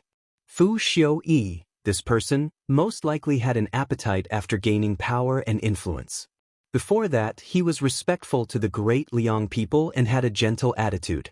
Now that he allied with the Qin country, he dared to have such ambitions. He is also not considered arrogant. Gao Yang smiled. If one looked at it seriously, one would discover that the smile was somewhat dignified. He said, previously the Lu family and the imperial family were fighting. Even though the Lu family was eradicated cleanly, outsiders saw that the imperial family did not expend much effort and even had more than enough energy, but in fact there were many losses. Moreover, the Lu family could be considered as a powerful military force of the Great Liang. Now at this critical juncture, the Great Liang's military force is not much different from the Qin Ming. One need to meet force with force. But the most important thing is that Fu Xiuyi knows of the emperor's illness, so he can destroy our morale at any time. I believe in the prince of first rank in this battle, but it will definitely not be simple. Gao Yang said. I have never thought that this battle would be simple. Shen Miao was disappointed and frustrated. It is very difficult to fight a war. That is why the prince of first rank will lead the troops, but now that Mingqi's side had already made their move, there are frequent incidents at the borders. Currently it is only a small skirmish, and not long later, they will officially declare war. The prince of first rank does not have much time, so recently he has been preparing. He did not want to tell you, possibly fearing that you will be distracted. Shen Miao was silent for a moment before saying, I understand. So, will you follow him to Mingqi? Gao Yang asked. Shen Miao tilted her head and laughed. Can I? Why not? Shen Miao looked to the front and lightly said, one do not know when the emperor's illness will flare up, and one do not know when this battle will end. At that time, if the emperor really met with an accident, he would definitely announce the succession of the throne to the world. The Empress cannot leave her own country as she is responsible for the people under the heavens. I am not that great, but do not want him to carry the name of an incapable ruler. In terms of reputation, he is already aggrieved enough. So, I will guard the Great Liang's territory for him first. Chapter 1087. 2 days after Yi Mei and her brother escaped, Emperor Yongle used the Yi family's collusion with Lu Jingchun to participate in the rebellion and massacred the entire Yi family. It was easier to deal with the Yi family than the Lu family. The Liu family was the Yi family's reliance, and once the Liu family fell, a Yi family would not be able to stir up any waves. Even though Yi Maokai had many connections and followers when he was alive, but under Emperor Yong Li's iron fist, everyone could see it clearly and grew fearful, not daring to be as unbridled as before. Yi Maokai was personally convicted by Emperor Yong Lu and was beheaded at the Meridian Gate. Speaking of which, Yi Maokai was not wronged. Shen Miao took out the things that she exchanged from Yi Mei and picked out the things related to the imperial family to give to Empress Xianda. In order to restrain the imperial family, Yi Maokai secretly did a lot of things. These things became important evidence to convict the Yi family. Beheading at the Meridian Gate, this time the imperial family's prestige was very big. And the MOU army that followed Yi Mei and Jin Xingming also sent back news from time to time that their escape was very smooth. Most of the people believed that the newly recognized siblings of the Yi family died at the cliff. The reason was that they did not see the road clearly when they were escaping at night and fell down the cliff in a panic, dying without a complete corpse. Even though the Great Liang's officers and soldiers continued to search, they did not find any traces of the two of them. Outsiders all said that no one from the Yi family survived, but there was only one person, and that was Yi Hongguang. Shen Miao let Mo Qing handle it, but Yi Hongguang had not woken up until now. Gao Yang said that whether he could wake up depended on Yi Hongguang himself, and he might sleep for the rest of his life. As for Xie Jingxing, he returned on a rainy night. A burst of autumn rain and a burst of cold. Shen Miao was reading a book under the lamp, and the raindrops made a small sound on the window as the weather gradually turned cold. The tea on the table quickly turned cold. The door was pushed open with a creak, and some of the cold wind and rain came in. Shen Miao turned her head back and saw Xie Jingxing closing the door and walking in. His clothes were somewhat wet from the rain, and after taking off his outer clothes, he saw Shen Miao staring at him in a daze. His lips could not help but curl up as he walked over to her side and pinched her face. "Not good. My foreign has become silly." Shen Miao pushed his hand away. "Why did you only return now? You did not even send a message?" Xie Jingxing had left for a few days and did not even send a message. Even if Shen Miao had a good temper, she was also somewhat annoyed. At the very least, he had to report that he was safe. No one in the mansion knew of his whereabouts. It was really troublesome. It was a smile that was not a smile. If one knew that Furen would not return, one would not know of Furen. He held Shen Miao's shoulders and said with a smile that was not a smile, "If one knew that Furen missed me so much, I should have returned earlier." "If Shen Furen," he said with Shen. Xie Jingxing thought about it and put on a righteous look. "How about this? In order to compensate Furen, I will let you do whatever you want today and will not struggle." Shen could not help but laughed. "May you are sick." Xie Jingxing saw her smile before saying, "Coax it well. But I heard one thing when I came back." He looked at Shen Miao. "You let Yi Mei escape?" "I didn't let her go." Shen Miao said, "She wanted to go to Mingqi and even stole the secrets of the Great Liang that Yi Maokai had gathered. One think that she wanted to rely on this to seek refuge with the nobles of Mingqi. I replaced her things and also gave her some military defense maps and the like. I think it will be more useful. Maybe with this, she can even become an empress." Xie Jingxing was slightly surprised for a moment before he understood her meaning and blinked his eyes. Furen's move is very vicious. Chapter 1088. Yi Mei happily took these precious things to look for the nobles in Mingqi. As long as the nobles were not stupid, they would use their connections to present this thing to Fu Xiu-yi in exchange for the world's meritorious services. But who would know that this military defense map was drawn by Shen Miao? If Fu Xiu-yi were to fight against it, one fear that one would not even know how one died. Shen Miao raised her brows. "I am a poisonous woman with a heart of snakes and scorpions." "So what?" "Very good." Xie Jingxing leisurely said, "I like poisonous women. Those were the things that I gave to Yi Mei. Afterwards I made another copy that is exactly the same." Shen Miao said, "Later I will pass it to you. Mingqi and the Great Liang will eventually go to war. At that time, with this thing, you will be able to know what Mingqi's plans are, and it would be better to get twice the results with half the effort." She thought about it and added, It is best to give Fu Xiuyi some sweetness in the beginning and let him think that those things are real. After testing the truth and falsehood, he would definitely increase the manpower that was arranged. At that time it would be more cost-effective to beat him at his own game. Xie Jingxing smiled. You are quite good at calculating. When are you leaving? Shen Miao asked. After a moment of silence, Xie Jingxing then said, You know about it? You think that you can hide it for a long time? Shen Miao sighed. Seeing that Xie Jingxing did not speak, she smiled instead and said, Yes. She poured a cup of tea and handed it to Xie Jingxing. With tea replacing wine, I wish you success. Xie Jingxing was startled for a moment before he took the tea and looked at Shen Miao. If you win, remember to give me a wish when you return. She said. What wish do you want? Xie Jingxing raised his brows and there was a deep smile in his eyes. Shen Miao thought about it. Oh, at first. I have not thought about it yet. Wait till I have thought about it before telling you. Xie Jingxing snapped his fingers. I also have a wish and you must satisfy it now. What? He carried Shen Miao on his shoulders and walked to the back. Accompany me to take a bath. Shen Miao, the flowers in Wei Yang Palace had withered a lot. The flowers that were dense in the spring and lush in the summer would wither in the autumn, looking especially gloomy. However, the palace maids found some chrysanthemums.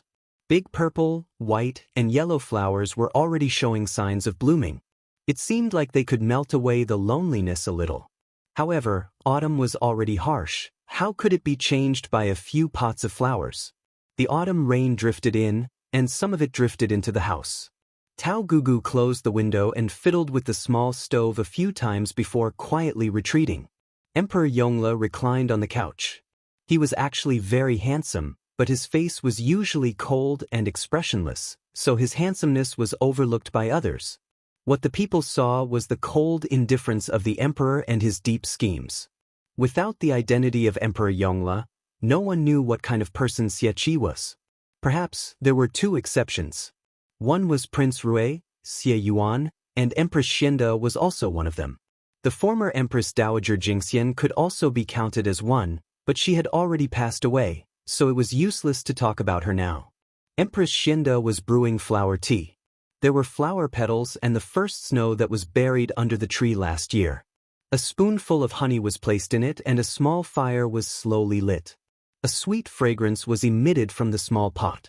It was accompanied by a stack of osmanthus flour cakes that were just taken out of the imperial kitchen. It was warm and sweet, making one's heart sweet. Empress Xianda picked a cup of tea and handed it to Emperor Yongle. Chapter 1089. Last year, this Jie and Qiushui picked the first snow together. Empress Xianda tasted it herself and smiled. It is very sweet. This year, when it snows in winter, this Jie will go pick it again. If your majesty likes, you can come and see. Emperor Yongle looked at her and was silent for a moment before saying, This winter, Zhen is still here and will accompany you. Empress Xianda's hand shook and a large drop of tea fell onto the back of her hand.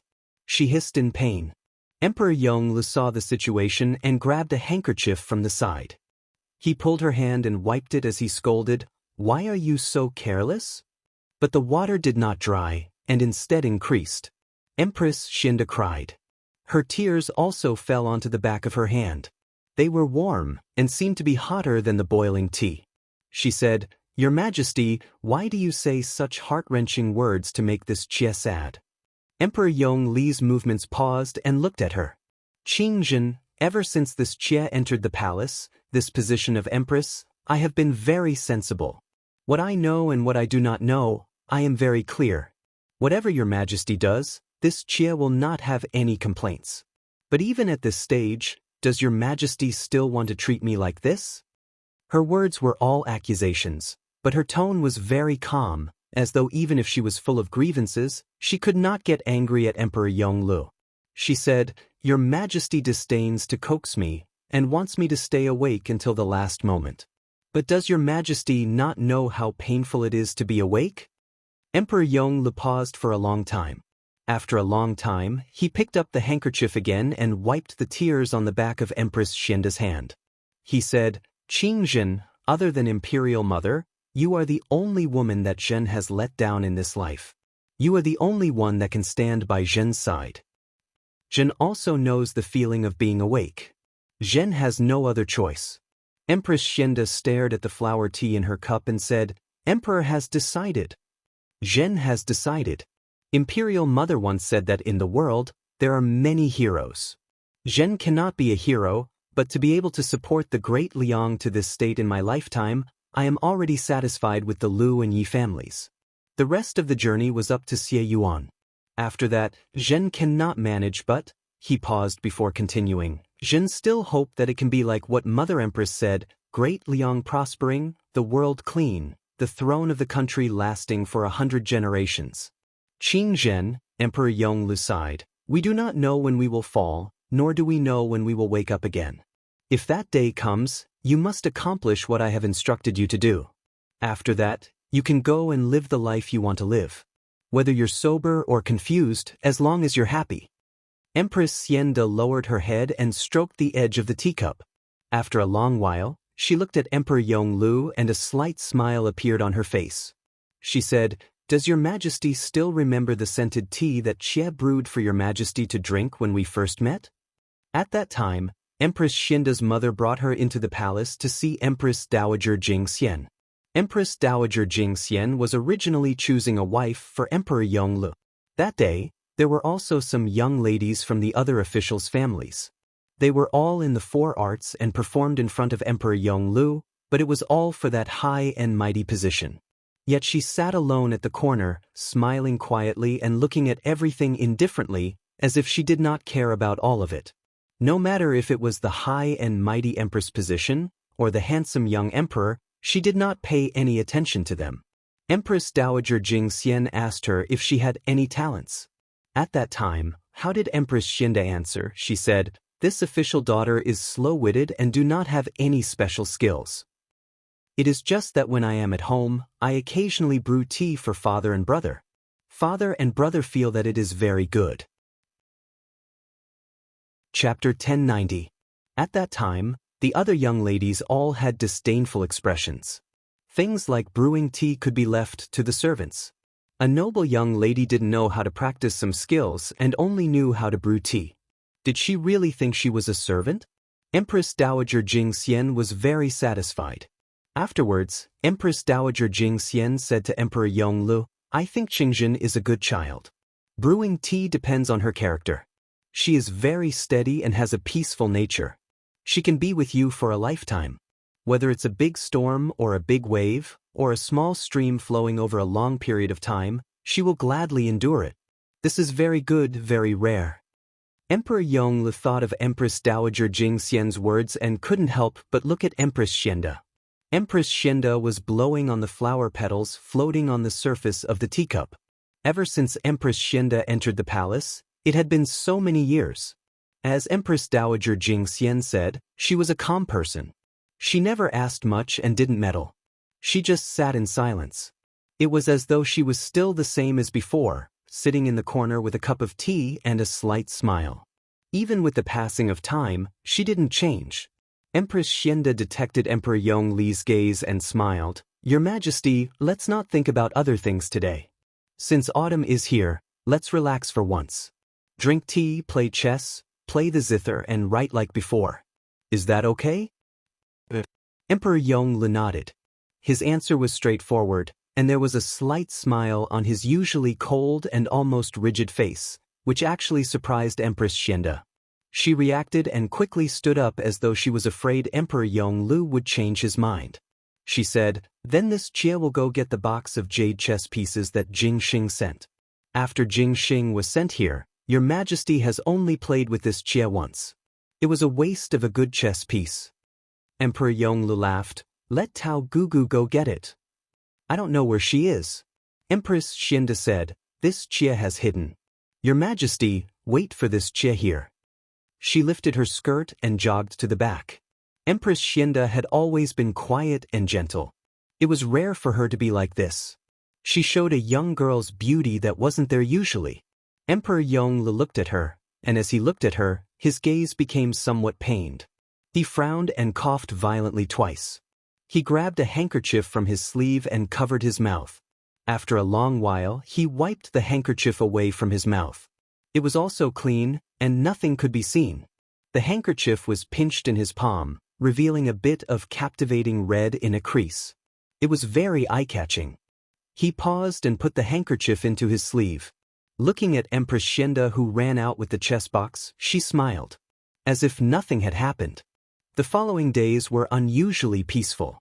It was so peaceful, as if nothing bad had ever happened to him in the long run. It was as if the dust had settled after thousands of battles, and everything was stable and peaceful. Xie Jingxing and Shen Miao were in Longyi these days and would stroll around during the day or play zither and write in the residence. Occasionally when Xie Jingxing was in the mood, he would pull Gao Yang to practice, and Shen Miao and Luo Tan would go to study other things. During the night, she would discuss with Xie Jingxing about the few military defense maps. Out of the two of them, one was good at attacking and the other was good at defending. When they were calculating, they had their strengths and weaknesses and were very in tune. Xie Jingxing was overbearing and could not stand the method of hanging the enemy to death. But being direct would inevitably have risks. Every time he argued with Shen Miao, he would overbearingly decide to slap the table and stand up. Shen Miao was too lazy to care about him. In the middle of the night, he would sneak back to the bed when there was no one around. When Shen Miao used words to choke him, Xie Jingxing would turn over and press her under his body, using another method to punish her. Chapter 1091. The days passed by slowly, but everyone knew in their hearts that they were only lingering to their heart's content before leaving. Once the war started, separation was inevitable, and those days of separation would have to rely on these lingering memories to fill the gap. In the end, that day still arrived. On a night of rustling autumn rain, Ming-Chi crossed the border between the two countries and launched an attack on the guards at the border. At the other end, the Qin country docked by water and went ashore from the fishing village in the northern part of the Great Liang and wantonly massacred the villagers. Using this as a stronghold, they went deep into the interior and launched an invasion. The war started. Ming-Chi and the Qin country did it secretly or deceive the heavens, but in the end they did not disappoint the public. They were unable to restrain their temper and slowly plotted, but with great fanfare, it showed that they were very confident.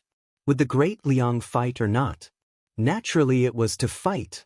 Prince Rui requested for the commander's order, and Emperor Yonglu personally conferred the title of general and ordered 300,000 troops to lead the army out. This was not only a counterattack against the country that launched the invasion, but also a determination to break the situation and push the wheel of history forward in the long history of the three countries. Heroes vying for supremacy under the heavens, the situation was turbulent. Heroes stood tall and talented people came forth in large numbers. Since ancient times, heroes were born in troubled times, and it was the same for war. The morale of the Great Liang's commoners did not decrease. Even though they were panicking at first, seeing the imperial family as steady as Mount Tai and seeing the prince going to war in front of them, their hearts were filled with lofty sentiments and there was no trace of fear. The date of departure was set for tomorrow. Luo Tan looked at Gao Yang. In the days that she was in the Great Liang, she had experienced a lot of things with Shen Miao. There were some misunderstandings with Gao Yang before, but it was resolved later on. Even though Gao Yang loved to tease others, he was not as modest as he looked on the surface, but he treated her well and was considered a good person.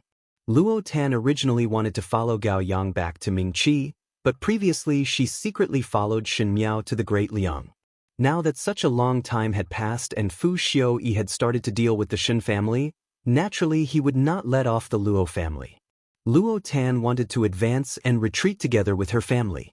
But Luo Sui's letter told her to stay in Ming-Chi. Firstly, Luo Tan would not be able to help much after returning, and perhaps she would be implicated, which would not be good. Secondly, Shen Miao wanted to stay in Longyi, and with Luo Tan with her, there would be someone to take care of her. He could not return to Ming-Chi, and indeed he could not leave Shen Miao alone in Longyi. Luo Tan could only stay here. He watched as Gao Yang started to organize his things. He put some medical books and medicine into boxes and had people carry them out one by one. Luo Tan sat on the chair, silently watching his every move. When Gao Yang was done cleaning up, he raised his head and saw Luo Tan staring at him without blinking. Feeling baffled, he asked, "Aren't you always noisy? Why are you so quiet today? Are you in a bad mood?" "You are leaving tomorrow," Luo Tan said. "On the road, you must protect the prince well." Gao Yang choked and said, "Me? Protect him? He's more or less protecting me." "You are his subordinate," Luo Tan said awkwardly. "Of course, you should pay more attention to yourself." Gao Yang was startled, but when he heard what she said, he smiled. Luo Tan would bully Gao Yang all the time, and it was true that Gao Yang also loved to bully her. These two people would play around all day, and it was difficult to have a good conversation. Luo Tan's character was careless, and it was hard for her to admonish others about the details. It was already rare that she was able to say a few good words to Gao Yang. Gao Yang approached her and deliberately asked, "Pay more attention." "Pay more attention to what?" Chapter 1092. He was born handsome and usually had a gentle attitude. When he was near, his smile was somewhat mischievous. Luo Tan inexplicably blushed and pushed him away before snappily saying, "What else can I pay attention to? Of course it is to pay attention not to die." "Don't you feel that it is good if I die?" Gao Yang waved his fan. "This entire Gao residence can be occupied by you. The servants inside will be at your disposal. Gold, silver and jewelry can be used as you wish, and also those shops and farms." "Wait." Luo Tan felt that he was getting more and more excessive and quickly interrupted his words. "Who cares about your things? Our Luo family does not lack it. Moreover, do you think that I am a fool? These are your Gao family's things, and what does it have to do with me? If you die, how can these things belong to me? You must be crazy." Gao Yang said, "What does it have to do with you? You do not know?" "Know what?" Luo Tan was puzzled and probed. "Could it be that my father gave it to you? You are actually my father's people?" She covered her mouth and said in a frightened voice, "My father sent you to monitor me?" Gao Yang. After a long while, he then sighed in resignation and knocked Luo Tan's forehead. "Normally you look quite astute, but how can you be so silly at this moment?" Luo Tan said, "Hey, speak clearly first." Gao Yang suddenly placed a finger on Luo Tan's mouth and made a shu action. Luo Tan was startled and felt that the place that Gao Yang's finger touched was slowly heating up until it gradually burned her face. "What relationship do I have with you? You slowly think about it yourself. Tell me when I return." Gao Yang placed a medical book on Luo Tan's head. "Now, help me tidy up this." Finishing, he turned around and started to tidy up. Luo Tan looked at his back, but unexpectedly, she did not explode in anger. She pursed her lips and actually obediently tidied up. "Is it done or not?" "It's almost done, but painful. There is still a little bit left.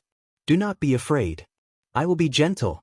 Outside the door, Songyang and Mo Qing and Jing Zhenguyu were flushed red to the ears. Jingzhe said, I remember that the clothes have not been aired. I will go and dry them first." Guyu quickly said, "I will also help." Songyang also said, "I'll go and dry my blanket too." And Mo Qing fiercely nodded. The four of them instantly scattered like birds and beasts. Only Tai Yi, who was squatting on the tree, had a towering figure and was unmoving like a mountain. In the room, Xie Jingxing helplessly held his forehead.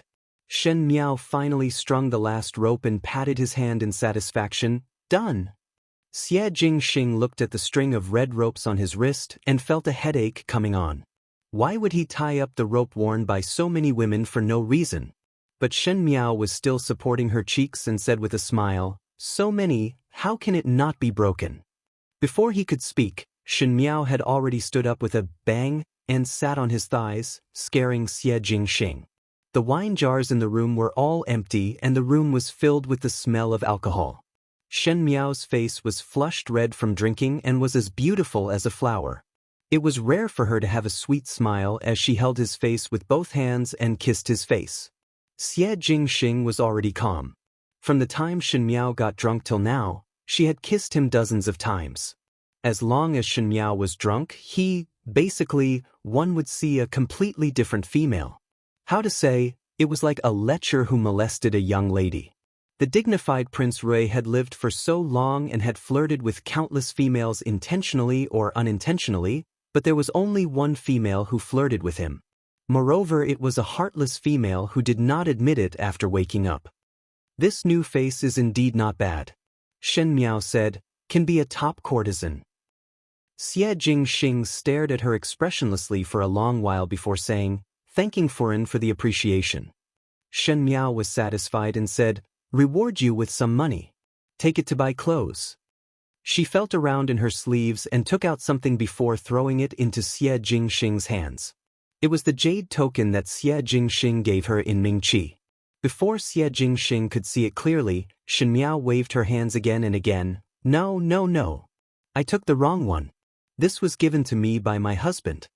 She quickly took it back. Husband? He raised his eyebrows. You still remember that you have a husband? Shen Miao looked at him. Recognize?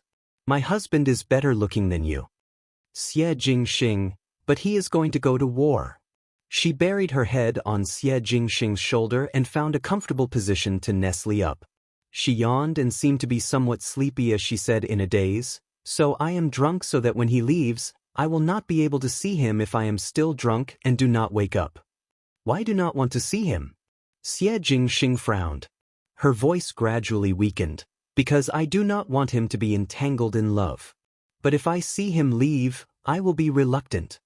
Speaking till the end, her breathing was even and long as she really fell into a deep sleep. Xie Jingxing found it somewhat funny, but at the end he gradually put away his smile. He lowered his head to look at the sleeping female in his arms and paused before softly saying, actually you can be more willful. Shen Miao did not answer his words. He carried Shen Miao and placed her on the bed and covered her with the blanket. He then stretched out his hand to hold her hand and sat by the bed. He did not do anything and only looked at her sleeping face as if he was satisfied with this. In the latter half of the night, Tai Yi knocked on the door. Master, we can set off.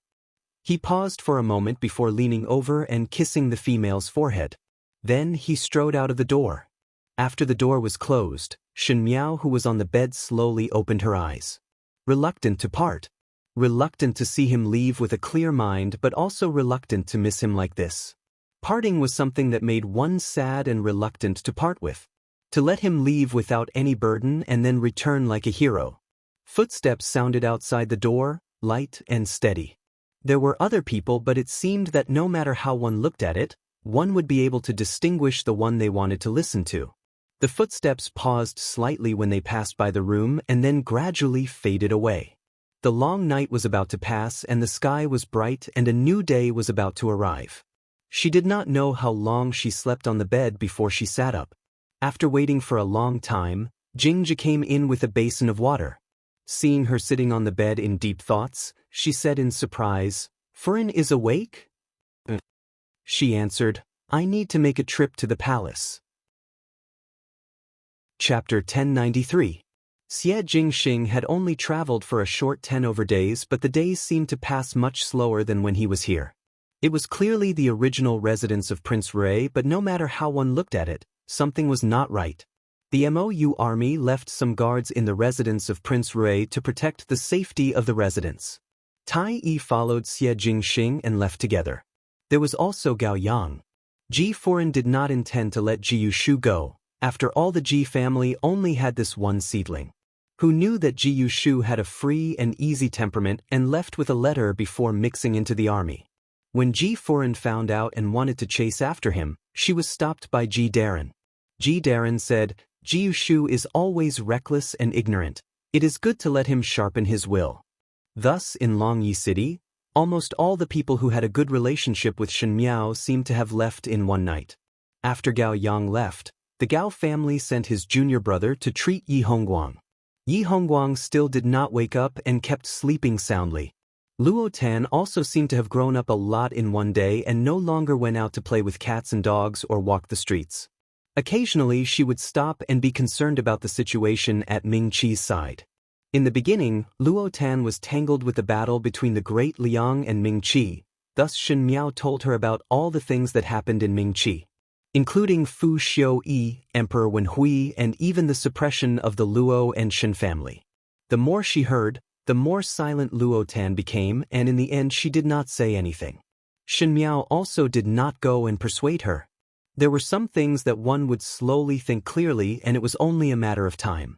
The days were much calmer, and the commoners in Longyi City did not have any signs of panic. Perhaps it was because they had confidence in their soldiers, or perhaps it was because they were used to singing and dancing for many years that they did not have much of an impression of war, thus they did not feel any fear. Shen Miao and those noble Furins in Longyi had a very good relationship. Naturally, there was a result of her deliberately winning them over, and those Furins were also very smart. The biggest threat to the imperial family, the Lu and Yi family, had disappeared from the world, and now the Great Liang was ruled by the imperial family, and the residence of Prince Rui was also a relative of the imperial family. Shen Miao was also on good terms with Empress Xianda, so naturally they would rush to please her.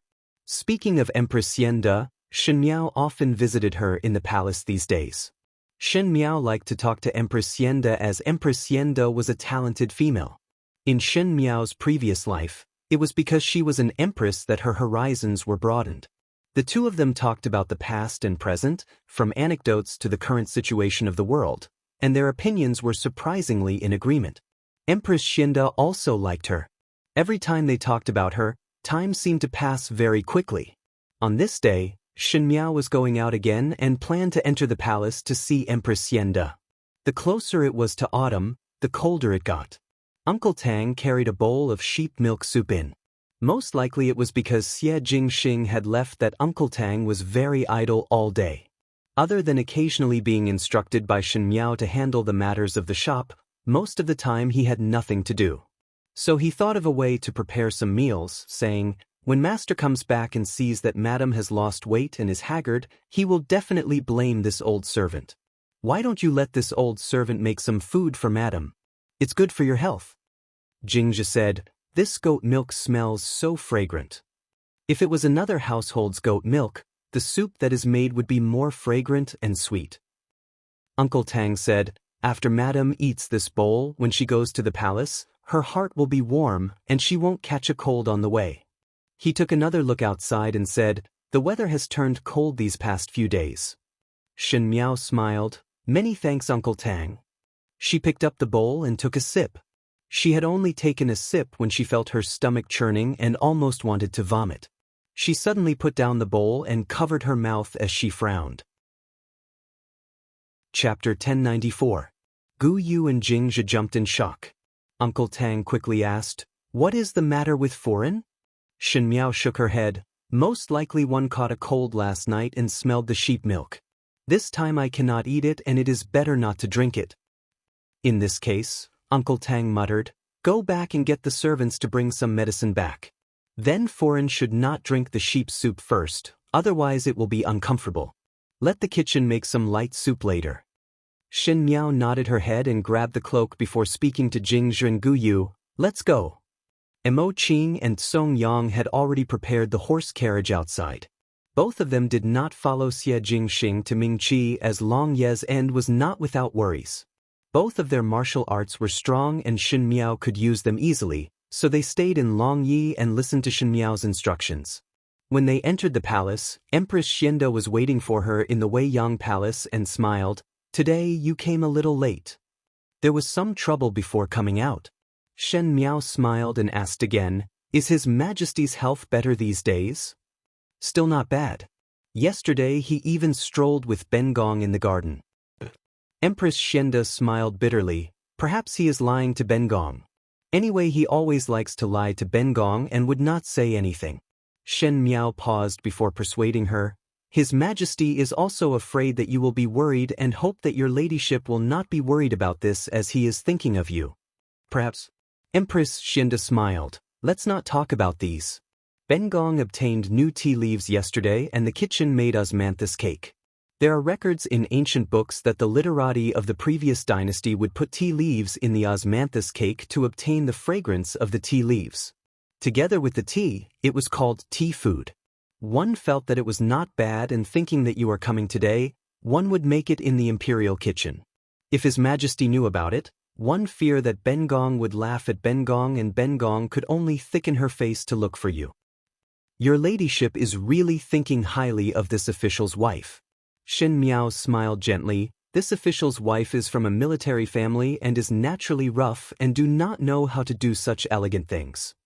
Stop it, Empress Xianda rebuked. In Longyi, even those scholars and officials who think they are knowledgeable are not as knowledgeable as you. If you are coarse, would it not be ridiculing the entire Longyi civil officials? She handed the teacup to Shen Miao. Quickly taste it, how about it? Empress Xianda liked to boil tea. She liked to watch the tea leaves boil in the water. The temperature of the water had to be just right, no more, no less. The timing had to be just right. As for the tea leaves, spring water, and honey, they were all knowledge. As the Empress, she did not seem to be impatient with these trivial matters.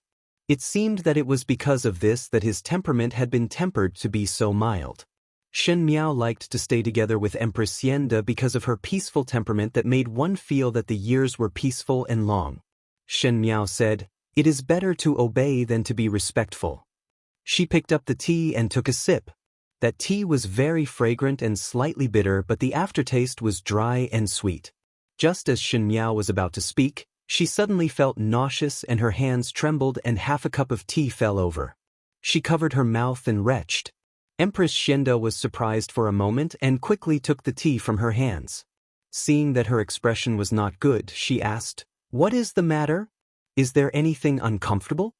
Shen Miao felt that the churning in her stomach had calmed down a little before she shook her head. "Nothing. Apologies, your ladyship. Really sorry. Recently it is most likely that I have caught a cold and keep feeling uncomfortable in my stomach. Today when I went out it was..." Her voice suddenly stopped and an incredulous expression rose on her face. Empress Xianda did not understand at first, but after seeing Shen Miao's expression, she seemed to have thought of something and said in shock, "Could it be that you are?" Chapter 1095. Shen Miao clenched her fists before quickly releasing them. "This official's wife also do not know. Quickly call the imperial physician over." Empress Xianda stood up excitedly and called Tao Gugu. "Take Bengong's invitation and call the imperial physician over." Shen Miao looked at the tea on the table and her heart was shocked. She had been pregnant before, so she wasn't sure if she was pregnant or not. It was because Xie Jingxing had only left for a dozen days and her period was not accurate, thus she did not put it in her heart. She only thought that she had caught a cold. Who knew? Now that she thought about it, she felt that recently her appetite had become strange. But she still could not make up her mind. Shen Miao's heart was also somewhat excited. The word child was too far away for her. She was somewhat afraid that when the child came to this world, they would have to face the sufferings, joys, and sorrows of others, and she was not omnipotent and could not protect them flawlessly. On the other hand, she was very eager for the arrival of the child. If it came, it would be the best gift that heaven had given her in this lifetime. The imperial physician quickly rushed over and Empress Xianda appeared to be more excited than Shen Miao, letting the imperial physician immediately take Shen Miao's pulse. The white-bearded imperial physician took Shen Miao's pulse and after pondering for a long time, he stood up and bowed to Shen Miao before bowing to Empress Xianda and said with a smile, "Congratulations, Qin Wang Fei. The pulse is like pearls and it is the pulse of pregnancy. One fear that Qin Wang Fei has been pregnant for more than a month and the Qin Wang residence will have another child." Shen Miao was still somewhat in disbelief as she asked, "Really?" It was rare for Empress Xianda to see Shen Miao in such a daze and laughed out loud. She pretended to be serious and said, "Qin Wang Fei is asking you if it is true. If there is a mistake, there will be heavy punishment." The white-bearded imperial physician smiled. This old official does not dare to lie. If Qin Wang Fei does not believe, one can invite a few more to take a look. This was originally a joke, but Shen Miao said, "Alright. Then one will trouble to invite a few more to take a look." The imperial physician was so shocked that he could only stare blankly. Empress Xianda was overjoyed and knew that Shen Miao was not willing to believe and wanted to confirm it again and again. However, when she was pregnant, she also couldn't believe it. Thinking of himself, his eyes darkened, but he quickly regained his composure and said with a smile, Then let's do as Princess Consort said and invite a few more imperial physicians over. Empress Xianda really took good care of Shen Miao and really invited several imperial physicians to take Shen Miao's pulse. The result of taking her pulse was exactly the same. Shen Miao was indeed pregnant for more than a month. This was really too coincidental. Xie Jingxing had just left and in less than 10 days, Shen Miao was already pregnant. No matter what, when he was alone, at least he wouldn't feel so lonely. However, it could also be even more lonely. Empress Xianda was overjoyed. Most likely in the entire imperial family, there were only Emperor Yonglu and Xie Jingxing, the two brothers. Emperor Yonglu did not have any sons and the Xie family did not have any juniors. The one that Shen Miao was carrying was the first of the younger generation in the Xie family. Empress Xianda sent someone to invite Emperor Yonglu over. When Emperor Yonglu heard the news, he was in disbelief. Empress Xianda said with a smile, "Think about it. In the future, there will be a little boy or little girl that will call you Imperial Bobo and call me Imperial Gugu. Isn't it interesting?" "What is interesting?" Emperor Yonglu was still somewhat awkward. He really did not like Shen Miao, and because of Shen Miao, he even had a dispute with Xie Jingxing. But Emperor Yonglu had never changed Xie Jingxing's thoughts and could not do anything to Xie Jingxing, thus he had an attitude of looking at a femme fatale towards Shen Miao. "You." Empress Xianda looked at him. "This is considered a joyous matter for our imperial family. It would be good if Qin Wangfei can give birth to a few more in the future. The residence of the prince of first rank would be so lively." There was some envy in her eyes. Obviously Empress Xianda also liked children. Chapter 1096. Anyone could see the envy in Empress Xianda's words. Shen Miao paused and there was a flash of pain in Emperor Yongli's eyes. After a moment he spoke, "Pack up your things tonight and move to the palace. This cannot be spread out and the palace will be able to protect you." Shen Miao was slightly startled. Empress Xianda also quickly said, "Correct. Even though Long Yi City looks peaceful, but at this critical juncture, there cannot be any mistakes. This matter must be kept secret and outsiders must not know about it. As for Jingxing's side, privately send a message to him. Your Highness the Empress." Shen Miao suddenly spoke, "This official's wife has a request." Empress Xianda said, "Speak. Please hide this matter from your Highness." She said, "Your Highness is currently on a journey and if he knows about this matter, he will inevitably be worried. If it is used by people with ulterior motives, there will be a loophole. It is better to hide it." Empress Xianda and Emperor Yongli looked at each other. Empress Xianda said, "You are not wrong. But Qin Wangfei, if you are not willing to tell Jingxing, you will have to bear the pain and happiness of this child alone. One do not know when Jingxing will return and you will have to endure a long period of loneliness." Ben Gong had seen many females and because of various reasons, they hid the news of pregnancy but the process was extremely aggrieved. You must be able to bear this aggrieved. This official's wife is not aggrieved. Shen Miao smiled gently and her hands subconsciously touched her lower abdomen. When she knew that she was pregnant, she felt that there was a little life in her body that was breathing with her. That was a wonderful thing. She said, "If the result is good, even if the process is hard, it is worth it." The one who spoke was Emperor Yonglu. He looked at Shen Miao and said, "Since that is the case, do not tell him." Empress Xianda still wanted to say something but Shen Miao had already nodded slightly to Emperor Yonglu and said, "Many thanks to your majesty. Since that is the case, then forget it." Empress Xianda sighed, "But from tomorrow onwards, you will move to the palace. Ben Gong will say that you will enter the palace to accompany, so that those Furins will not look for you every now and then and delay your recuperation." This time, Shen Miao did not evade. It was indeed so. She was the only female in the residence of Prince Rui and even if there were some guards from the MOU army, it was inevitable that there would be some people eyeing her covetously. On the contrary, because of the matter between the Lu and Yi clans, the imperial family's prestige had reached an unprecedented level. It was indeed safer to live in the palace. For the sake of the flesh and blood in her womb, Shen Miao did not mind what she did. When Empress Xianda saw that she agreed, She immediately instructed Tao Gugu to look for a side hall that was closest to the Wei Yang Palace for Shen Miao to stay in.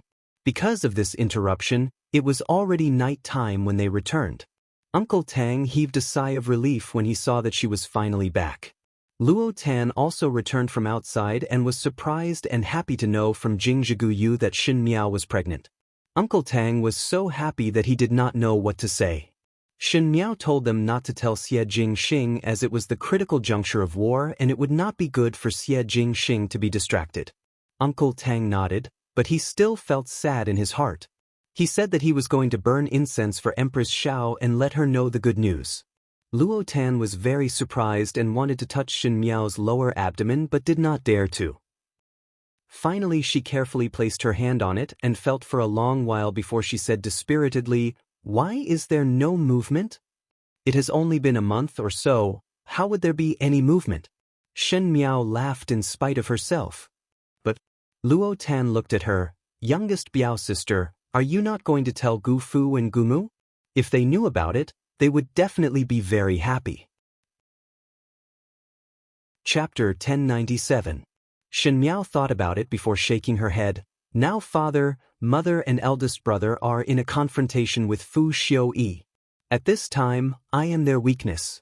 If there is an additional child, it would be even more restrictive. Moreover, Xie Jingxing would reach Mingqi sooner or later and would need to meet up with father and mother. If father and mother know about it, Xie Jingxing would also know about it. Luo Tan thought for a while and felt that it made sense. She said, "Even though they do not know, I as a Yumu know." She softly said, "Even though one do not know if it is a little nephew or niece, but thinking of a little meatball, one would feel like it." Luo Tan had been somewhat quiet these days. She originally had a lively temperament which made the people in the residence of Prince Rui somewhat surprised. Now she had finally regained the liveliness of the past. This can be considered as a joyous event these days. Uncle Tang smiled. "It is time to liven up." Someone patted her head. "Almost forgot. One should pay attention to some food. Now that Foreign is recuperating, one must not make any mistakes.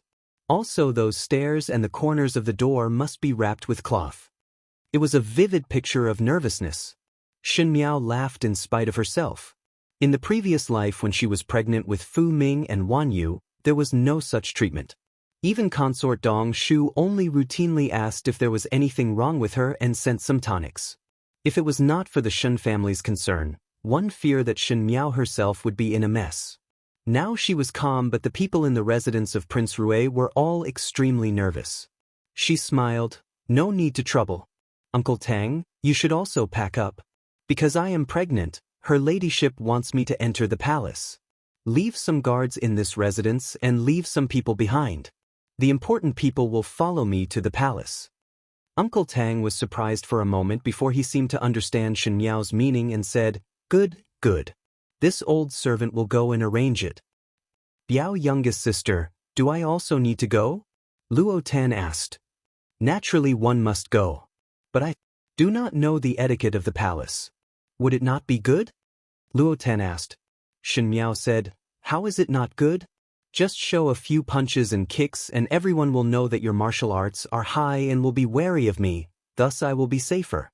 The safety of me and the child will depend on your protection." "Cousin, don't tease me." Luo Tan blushed, "But you're right. 2 people is better than 1 person when I'm with you. I'll go with you to the palace." She stood up. "I'll go pack up first." After Luo Tan left, Shen Miao stood up. She didn't expect that she would be pregnant at this time, but she felt that everything was destined.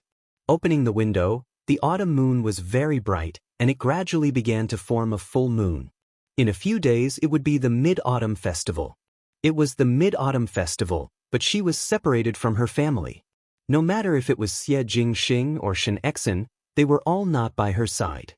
This year was destined to be a difficult one, but Shen Miao touched her lower abdomen.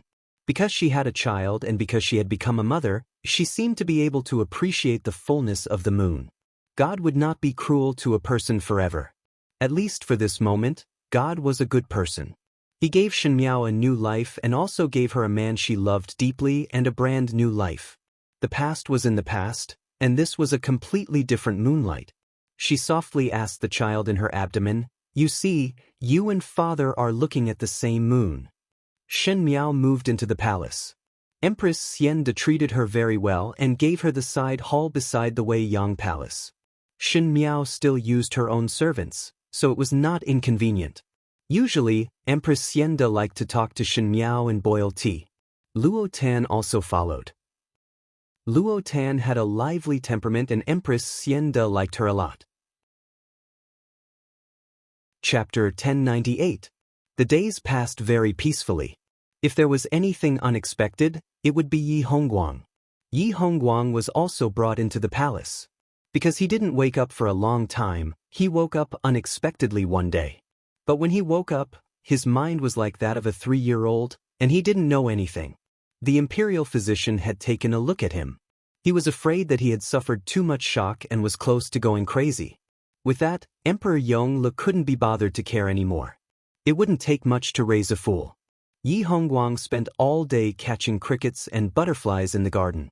He was very happy. Sometimes when Shen Miao saw his and Fu Ming's faces, she felt that Yi Hongguang's life was as tragic as Fu Ming's. It was all because they didn't reincarnate into a good family and wasted their lives for nothing. Empress Xianda saw the heavy look in her eyes and thought that she was sad because of Yi Hongguang. She patted Shen Miao's hands and comforted her, "No need to be sad. Actually, this might not be a bad thing." Now that the Yi clan was gone, if he was sober and woke up to find out about this, who knew how sad his heart would be? Even if he didn't have any hatred, he would still be in so much pain that he wished he was dead. Moreover, when the emperor did things, the most important thing was to cut the weeds and eliminate the roots, so he would definitely not let him live. Now that he's like this, even though he's a fool, he doesn't have to face those sad things. He can live a carefree life like a child forever. Isn't that great? Emperor Yongle had once suspected that Yi Hongguang was pretending to be dumb, but the imperial physician had taken a look and sent people to spy on him. Yi Hongguang was really dumb. Most importantly, he was unable to walk. Because of this injury, his body was getting worse. It was unknown how long he could live and how long he could live. Perhaps Yi Hongguang's misfortune made Emperor Yongle think of himself when he was young. He had also been poisoned when he was young, and he didn't know how long he could live. It was this similar experience that made Emperor Yongle feel pity for Yi Hongguang and spared his life. However, Yi Hongguang was an idiot now. He didn't know that his life was in the hands of the emperor. He had already rolled around in Yama's palace, but he still smiled carefreely every day. However, not everyone in the world could be like Yi Hongguang, who lived like a child and laughed happily. 2 months later, Xie Jingxing reached the borders of Mingqi and started to fight with the Mingqi's army. At the same time, the Luo family army and the Shun family army met at the Hangu Pass and the Qin army entered the pass. Qin and Qi joined hands and officially confronted the Great Liang army led by Xie Jingxing. War was always merciless. Once it started, it was not easy to end it. Moreover, the two countries were facing off against one country, so they were evenly matched. Shen Miao would study the military defense map that she had given to Xie Jingxing. In the beginning, she could not see any clues, but gradually, signs began to appear. It was like a chess piece that had a predetermined path and was moving forward step by step according to the path that the other party had planned. Shen Miao knew that if she did not guess wrongly, that military defense map should be in Fu Xiuyi's hands. The battle between Great Liang and Qin Ming, for the time being, no one could see who won and who lost. Xie Jingxing did not sweep away thousands of troops like in his previous lifetime. Admittedly, it was because the Qin and Ming did not join hands, and at that time the Great Liang first attacked the Qin country before destroying the Mingqi. But there was another point that Shen Miao knew. Xie Jingxing had changed his strategy. He was like a shrewd and cunning hunter, luring his prey into his own trap. Catch everything in one net and not like to be entangled.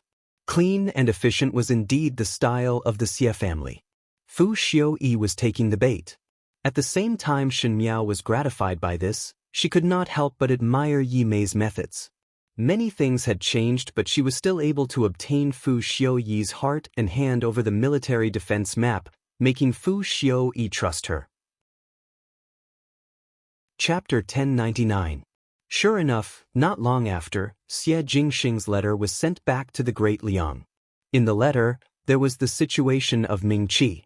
Emperor Wenhui passed away from illness and the 9th prince, Fu Xiuyi, ascended to the throne. Just as Fu Xiuyi ascended to the throne, he befriended the Qin emperor and obtained the support of the Qin emperor. Both countries launched an attack on the declining Great Liang together. The rest of the princes of Mingqi, including Prince Zhou and Prince Jing, were already detained in prison. With Fu Xiuyi's methods, it was always easy to deal with his own people. The Shen family and the Luo family allied with the other old aristocratic families that were suppressed by Emperor Wenhui and openly rebelled, and were labeled as rebels in Mingqi, but the commoners did not seem to bite. The Shen family's reputation had existed for many years, and it was not so easy to tarnish it. Xie Jingxing's people were secretly in contact with the Shen family's people, and not long later, the Shen family would use the name of defecting to form an alliance with Xie Jingxing and officially turn against the Great Liang. At the end of the letter, Xie Jingxing had casually added a few sentences, as if it was a dispensable legend that he had casually added. It was said that there was an imperial family affair that was currently circulating in the Ding capital. A beauty came to the palace. She was the distant niece of an imperial merchant. She was as beautiful as a fairy and was intelligent. The new emperor loved her like a jewel and held her in the palm of his hand. He gave her the name Mei Foren, and in a short period of time, her influence far surpassed the other concubines in the palace. Shen Miao closed the letter and smiled. Luo Tan asked, "Biao Mei, isn't it just a letter? You read it over and over again for half a day and laughed 3 times. Suddenly she looked at the other side. How did the cat climb up? And he climbed so high? Not far away, on a tree in the garden, a black cat was climbing up the tree trunk. The higher it was, the thinner the branch became. It was as if it could not bear the cat's weight, swaying dangerously. The faster one climbs, the higher one climbs, the faster one falls, and the more painful it is." Shen Miao smiled. "Slowly watch." Another half a year passed. Once a war started, it would not be easy to stop it. This was even more so for a war that involved 3 countries. Today, the flames of war were everywhere. Tomorrow, they would meet on the battlefield. There were wins and losses, retreats and advances. The Qin country and Mingqi were practically cutting off all means of retreat to fight this battle, thus the investment was exceptionally high. In comparison, the troops and horses of the Great Liang could even be considered small. But even so, when Mingqi and Qin country joined hands, they were not able to gain any advantage from the Great Liang. It was like a long seesaw battle. The Great Liang side was wearing it down unhurriedly, but the Qin countries and Mingqi's pace was gradually disrupted. Especially recently. In the previous battles, big and small, Qin had always won, especially at the beginning. They were able to taste the sweetness of victory almost every single time. Although the harvest was not very bountiful, it greatly boosted their morale. The generals and soldiers of Qin and Qi were very proud. Towards the end, Qin and Qi appeared to have less and less of an advantage. Although there were victories, they were gradually showing signs of decline. All the way to the 13 capitals of Yuzhou. The 13 capitals of Yuzhou were located at the border of Mingqi, Qin country, and Great Liang. It had always been the Qin country's territory, and as for why it was the Qin country's territory, one had to trace it back to a very long time ago, even to the beginning of the country. For so many years, the 13 capitals of Yuzhou had been standing steadily at the border. It was not because the Great Liang and Mingqi did not have any thoughts, but because the 13 capitals of Yuzhou had a complex terrain that was easy to defend and hard to attack. If one wanted to attack, one would have to expend a lot of effort, and if it was not good, one would implicate oneself. This was such a hard bone to chew. Even if one wanted to chew, other than ambition, one must have great courage. Chapter 1100. Xie Jingxing led the Great Liang soldiers and was about to launch an attack on the 13 capitals of Yuzhou. This battle was extremely important and could even be said to be the key to the entire war situation. If Xie Jingxing was able to successfully take down the 13 capitals of Yuzhou, he would be able to end the war in a shorter period of time. for the Ming Qi and the Qin country, it would be exceptionally smooth. On the contrary, if Xie Jingxing was unable to bite this bone, then it would only cause the great Liang army to suffer a great loss of strength. Not to mention dealing with the Ming Qi and the Qin country, it would be very difficult to resist the pincer attack of these two countries. Thus for this war, no matter if it was the great Liang, the Ming Qi or the Qin country, all of them had bet 120,000 points, almost gambling with their lives.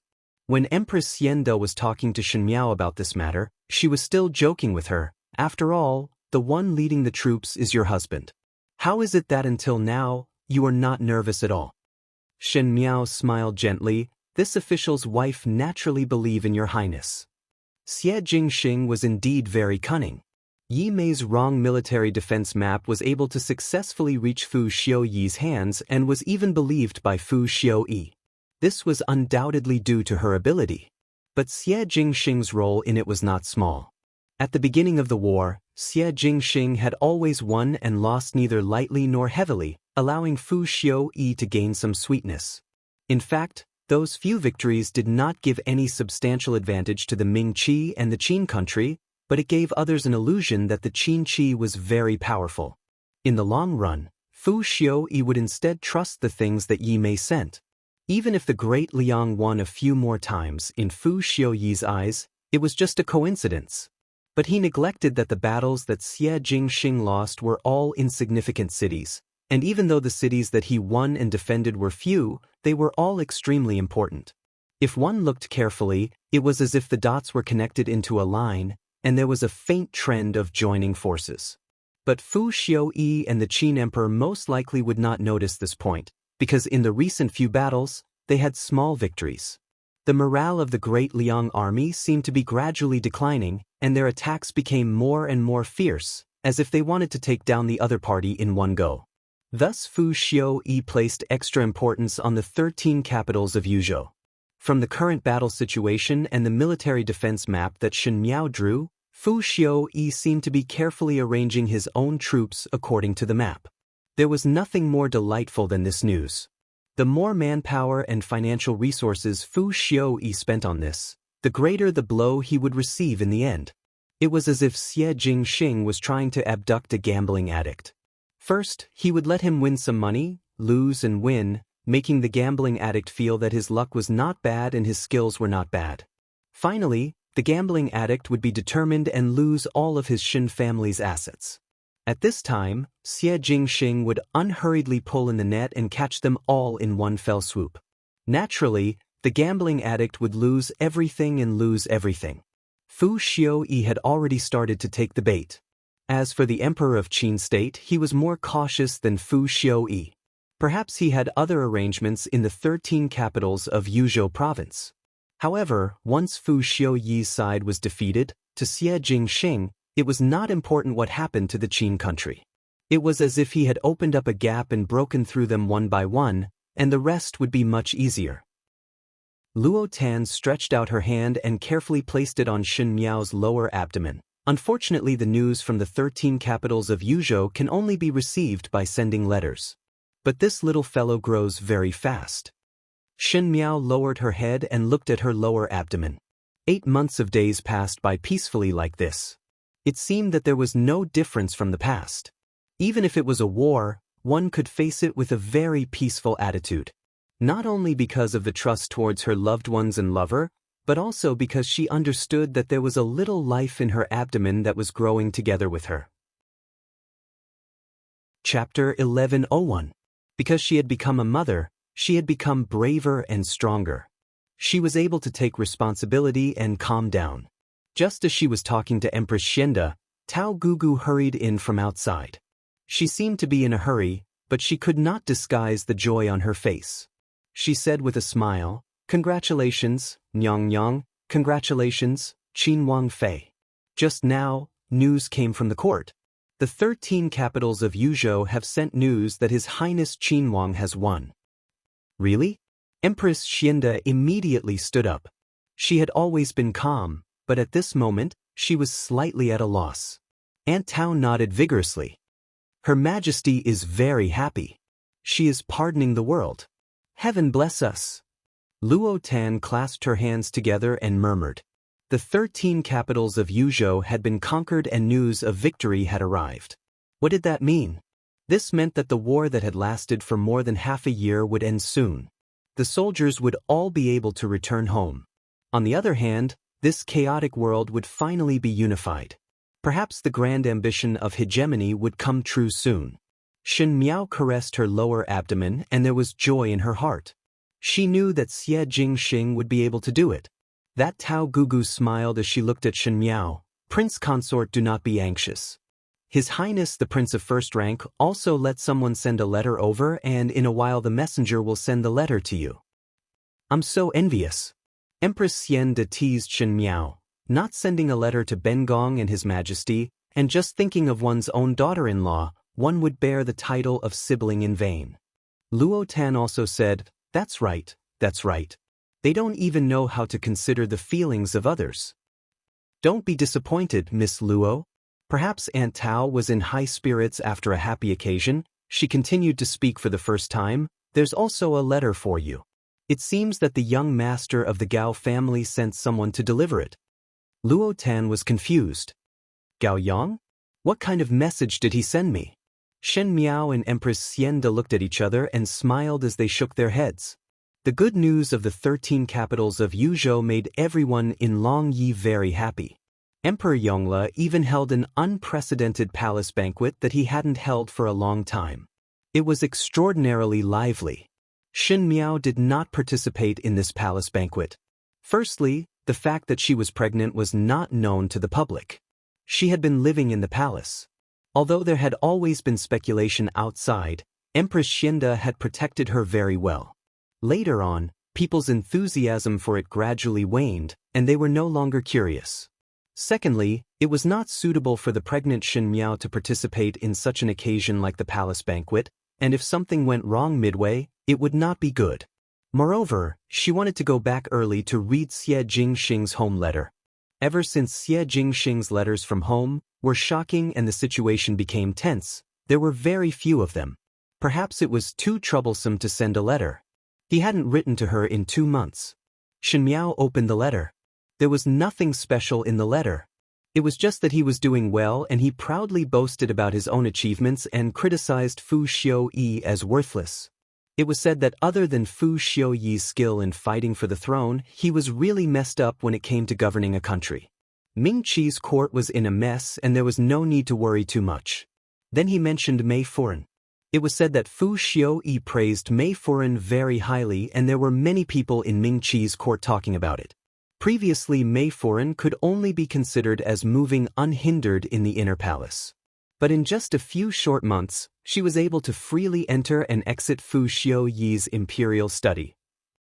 Fu Xiuyi seemed to not only see her as a beautiful female, but also as a lucky general. There were even a few victorious battles that were all thanks to Yi Mei. Now that Yi Mei was in the Ming Qi's court, she could get whatever she wanted. Other than Fu Xiuyi, she did not put anyone else in her eyes. Fu Xiuyi also indulged her. On one hand, he felt that she was beautiful and intelligent, and on the other hand, it was definitely because of Yi Mei's ability. Chapter 1102. It was just that when Xie Jingxing said all these, his words were filled with ridicule, simply treating Fu Xiuyi as a fool. Not only that, he even arrogantly claimed that everything was ready and was only waiting for the other party to walk into the trap. This time after the 13 capitals of Yuzhou won, at the Ding capital side, without needing him to take action, Yi Mei would be tortured to death by Fu Xiuyi. Fu Xiuyi's heart was not considered broad, and previously he personally praised Yi Mei as a blessed general in front of the court officials. Now that this blessed general made him suffer a loss in an important battle, how would Fu Xiuyi let it go? Of course, Xie Jingxing also arranged a little extra fun to create the impression that Yi Mei was a spy of the Great Liang and came to the Ding capital to get close to Fu Xiuyi to be a chess piece for the Great Liang. Fu Xiuyi was someone who could not tolerate betrayal, so naturally he would not spare any effort. Looking at Xie Jingxing's handwriting, Shen Miao could almost imagine his lazily biting the pen and gloating expression. She folded the letter but felt that there was something else in the envelope. She shook it and turned the envelope over. Sure enough, 2 red beans rolled out from the inside. Red beans, the most lovesick.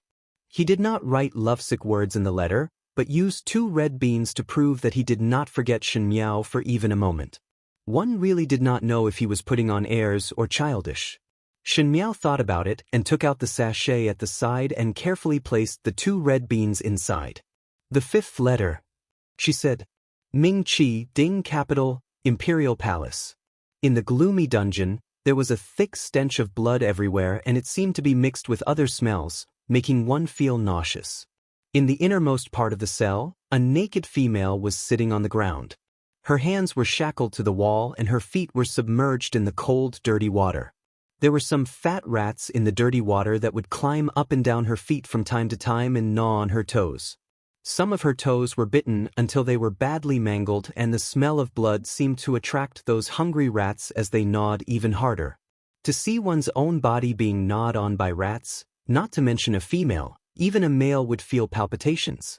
However, this woman did not utter a single sound. Only she knew that it was not because she did not want to scream, but because her throat was already hoarse. Screaming would only cause more torment. This woman was none other than Yi Mei. In just a few days, it was as if she had fallen from heaven to hell. Yi Mei had never thought that she would have such a day where she would rather die than live. She did not expect Fu Xiaoyi to be such a heartless person. She only knew that the 13 capitals of Yuzhou had been defeated, but she already felt something was wrong in her heart. But she felt that with her wisdom, it was not necessarily the worst situation and perhaps she could stabilize Fu Xiaoyi. But Fu Xiaoyi did not give her a chance at all. His heart was so cruel that he directly sent Yi Mei to the dungeon in front of the harem concubines. Then he tortured her until now, forcing her to say what other tasks the great Liang had assigned to her. Yi Mei still did not know what had happened. She hoped to be able to explain. But this time her appearance was no longer her weapon. Because on the first day she entered the dungeon, Fu Xiaoyi was very disgusted and ordered people to burn her cheeks with a red-hot iron. One of her eyes was even burnt because of this and could not be treated by a doctor in the dungeon, so she was considered blind. Yi Mei was never afraid. She was not afraid of a desperate environment and was not afraid of how bad the situation was. Even if she was trampled on, she would still be full of vitality and tenacious like weeds. The only thing she was afraid of was her own appearance, because that was her only eternal weapon. Chapter 1103. This weapon was successful in every endeavor. With it, one could survive in a hopeless environment and reverse a bad situation. One could step on the people who trampled on her and live with ease. But once her appearance was destroyed, she would lose the connection to use others and things would become hopeless. She really felt hopeless and even lost her fighting spirit. She felt that no matter how the mouse gnawed on her toes, it would not be able to change anything. She was blind, and her cheeks were scalded. She could imagine how terrifying her current appearance was. She could tempt people to disregard their lives, and there was no lack of such people in the world. Even if one lost one's life, one would still pluck the fresh flowers on the cliff. But now that the fresh flowers had become weeds and even weeds with scars, who would risk their lives to pluck it? Fu Xiaoyi was really ruthless. He and Yi Mei were entangled for so many days, and perhaps it was because he understood Yi Mei's ability to bewitch people that he might as well end it once and for all. He directly destroyed Yi Mei's appearance so that she would not be able to do anything. Yi Mei was very hateful. Footsteps came from outside and it was exceptionally clear in the spacious dungeon. She turned her neck with some effort and used her remaining eye to look outside. Fu Xiaoyi stood outside. He coldly said, "Yi Mei, Zhen will give you one last chance. Say everything that you know out." "What does this official's concubine know?" Yi Mei asked. She still called herself, this official's concubine, as if this would prove that she was still Fu Xiaoyi's favored concubine and was like a fish in water in the inner palace of Mingqi. Fu Xiaoyi frowned in disgust as if he was disgusted by her ugly appearance and turned his head away. "Zhen have investigated everything clearly. Since you are a spy of the great Liang, then you should have a channel to pass messages to them." Yi Mei laughed out loud. Her laughter was hoarse and no longer had the sweet and pleasant voice of the past, but was very ear-piercing. She also did not know why Fu Xiaoyi said that she was a spy. Perhaps Fu Xiaoyi only wanted to find a reason for his own failure. He himself had arranged the wrong soldiers but wanted to pin all the crimes on her head. She said, "Your Majesty would not believe whatever this official's concubine said." Then if this official's concubine were to say out the channel, would your Majesty believe or not? Or could it be that your Majesty feel that this official's concubine is also lying? If you speak, this Zhen will grant you an intact corpse. Fu Xiaoyi coldly said. Yimei smiled. Now that she smiled, her appearance was terrifying, like that of a malicious spirit. Yet, she herself did not realize it, and even more coquettishly she said, "Your Majesty, this business is too bad. What kind of condition is giving an intact corpse? If your Majesty is willing to let me live and think of a way to heal the wound on my face, I can consider telling you everything I know." Fu Xiaoyi did not get angry but laughed instead. "Those who betrayed Jin have never lived." "So your Majesty simply destroyed this concubine?" Yimei said. One heard that at that time Rui Wangfei was also bitterly in love with His Majesty and pursued endlessly. Unfortunately, His Majesty treated her as cold as ice and afterwards the matter was left unsettled. Now that Fu Xiaoyi knew of Xie Jingxing's identity, he naturally knew of Shen Miao's identity. Mentioning Shen Miao, Fu Xiaoyi's face became even uglier. In his entire life, he was used to grasping everything in his hands. But it was Shen Miao who met with an accident. He thought that he could use Shen Miao's love for him to take over the Shen family, but Shen Miao met with a mishap and he was not able to take over the Shen family, causing him to go in a big circle. Now the Shen family was going against him, giving him a headache. Other than these, Shen Miao gave up on him and turned around to look for a better-looking person. This was practically slapping Fu Xiaoyi's face in front of everyone. Fu Xiaoyi was extremely angry and now that he heard Yimei's reminder, it poked at his sore spot. Chapter 1104. I originally thought that Rui Wangfei was just a little luckier and had a better background. Thus she could accidentally become a Qin Wangfei and live an enviable life. Now it seems that she was smarter than I imagined. Perhaps she had long known that by staying by your Majesty's side, no matter if she was loyal or not, there would only be one ending, and that is to die a horrible death. Yimei said. Presumptuous. Fu Xiaoyi said. I have lost to your Majesty. Yimei said, Not long ago your Majesty was still entangled with me in a loving relationship, but now you can personally make me into this state. Obviously know that one's appearance is precious to me, but make me suffer so much that I wish I was dead. But your Majesty, let me tell you that you are not any better than me. You push all the blame onto me. Do you think that you will have a good ending? Fu Xiaoyi's face was livid. Anyone who was cursed like this would not be happy. Not to mention that he already hated Yimei to the bones. For Yimei to anger him at this time, it made him even angrier. You will also not have a good ending. You are not their opponent. Shen Miao did not choose you in the beginning and chose Xie Jingxing, which also proved that in her eyes, you are not even 1% of Xie Jingxing. So you see, I have nothing now and am reduced to a prisoner, but your ending will not be better than mine. You will also be defeated. The 13 capitals of Yuzhou is just the beginning. After that, you will be utterly defeated. This Mingqi's rivers and mountains will eventually be destroyed in your hands. At that time, you will just be a ruler of a subjugated country. I wish you that the army will be defeated like a landslide, and your Fu family's dynasty will finally be in your hands, unable to rise again for 100 generations. Fu Xiaoyi coldly stared at her. Have you finished speaking? Zhen has already given you one last chance. Yimei gave a long sigh of relief and did not speak. Her heart was filled with resentment. She had never hated a person as much as she did today. Fu Xiaoyi had ruined her appearance and she knew that there was no hope for a comeback, so she might as well pour out all her anger and hatred on her deathbed. But after feeling carefree, she sobered up. She almost forgot what kind of person Fu Xiaoyi was, but it was already too late to regret now. Moreover, Fu Xiaoyi was never a person who would give people a chance to regret.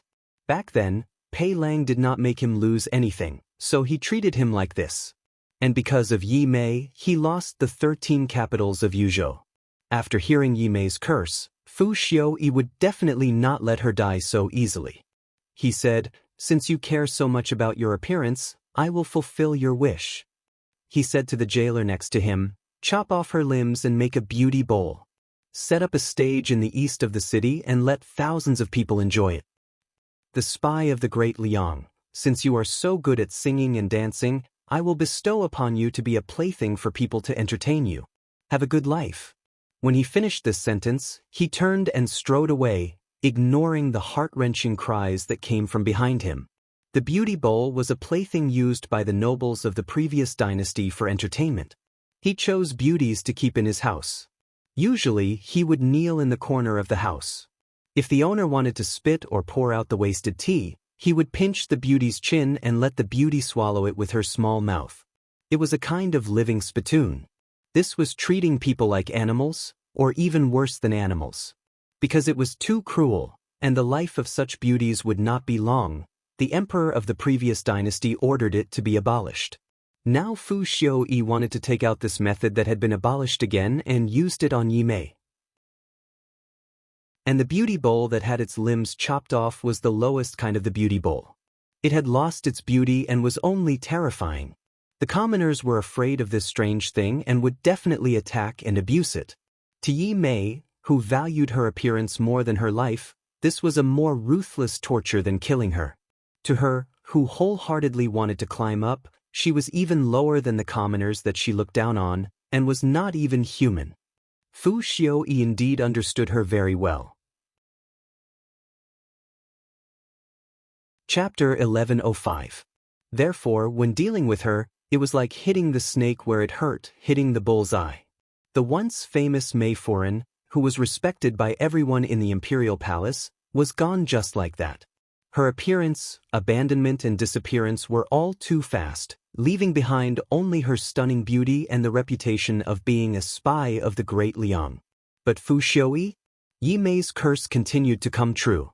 Even though he pushed the blame to Yi Mei, the world still looked at him like he was a joke. He had a spy by his side, but even though he was an emperor, he failed to recognize her due to her beauty. In the end, the 13 capitals of Yuzhou were defeated because of her. The reputation of a fatuous ruler had gradually spread among the people. The commoners could not see the process, they only saw the results. Fu Xiaoyi became a complete joke, and what was even worse was that it was as what everyone had expected. Ever since the great Liang obtained the 13 capitals of Yuzhou, the more they fought, the more courageous they became, and frequently won victories. Ming Qi retreated step by step, and it was a tragic sight, as if the previous victory was just an illusion. The strength of the great Liang was so strong that it made one terrified. When it rains, it pours. At this time, the Qin country actually started to walk on the path of self-preservation and seemed to have the intention to admit defeat and surrender to the great Liang. The great Liang's spearhead was now aimed at the Ming Qi country, and Fu Xiaoyi was badly battered every day. It was terrible. The situation of a battle was ever-changing. After great Liang obtained the 13 capitals of Yuzhou, they used the 13 capitals of Yuzhou as a stronghold and started to counterattack. They did not choose to go against the Qin country but to take action against Ming Qi first.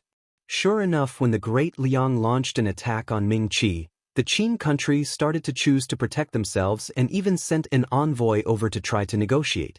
They were willing to cede territory and pay compensation. The Qin kingdom was already weak in terms of military strength. After such a long period of war, the Qin kingdom's treasury was empty. The taxes were collected from the people, which caused the people's hearts to be in chaos. The state of Qin realized the severity of the situation. Compared to the destruction of the country, ceding land and paying reparations was nothing. It was obviously not a good thing for the Ming Qi that the Qin country chose to throw away their responsibilities at this time. But no matter how hard Fu Xiaoyi tried, the state of Qin did not care. This naturally included Xie Jingxing's contribution. To paint a picture to the Qin country, to let the Qin emperor think that the great Liang did not have any extra energy to deal with the Qin country, and only wanted to take down Ming Qi. Xie Jingxing did it flawlessly. He wanted to destroy them one by one. He had perfected this tactic of sowing discord. The great Liang's army quickly fought their way to Mingqi's Ding capital. Meanwhile, in the Weiyang Palace of Longya, Empress Xianda was letting the palace maids pour wine for the guests. This was a palace banquet, but there were no civil and military officials, no imperial concubines, only Shen Miao, Luo Tan, Emperor Yonglu and Empress Xianda. Empress Xianda said, "Let's just treat it as a family banquet. It can also be considered a celebration for Jingchen from 1,000 li away." Once Xie Jingxing took over the Ding capital, the Mingqi would truly be settled. Xie Jingxing naturally would not let go of the Qin country. To cut the grass, one must remove the roots. Once and for all was the best method.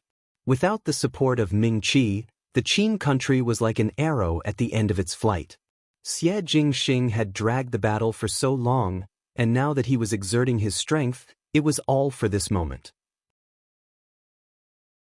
Before long, this long and cruel war would come to an end. At that time, the 4 seas would be at peace and the world would be at peace. Only then would everyone's wish be fulfilled. Youngest Biao sister, drink this. Luo Tan placed the plum juice in front of Shen Miao and looked at Shen Miao's lower abdomen. The imperial physician said that there will be childbirth in about another 2 months. One do not know if it is a little nephew or niece.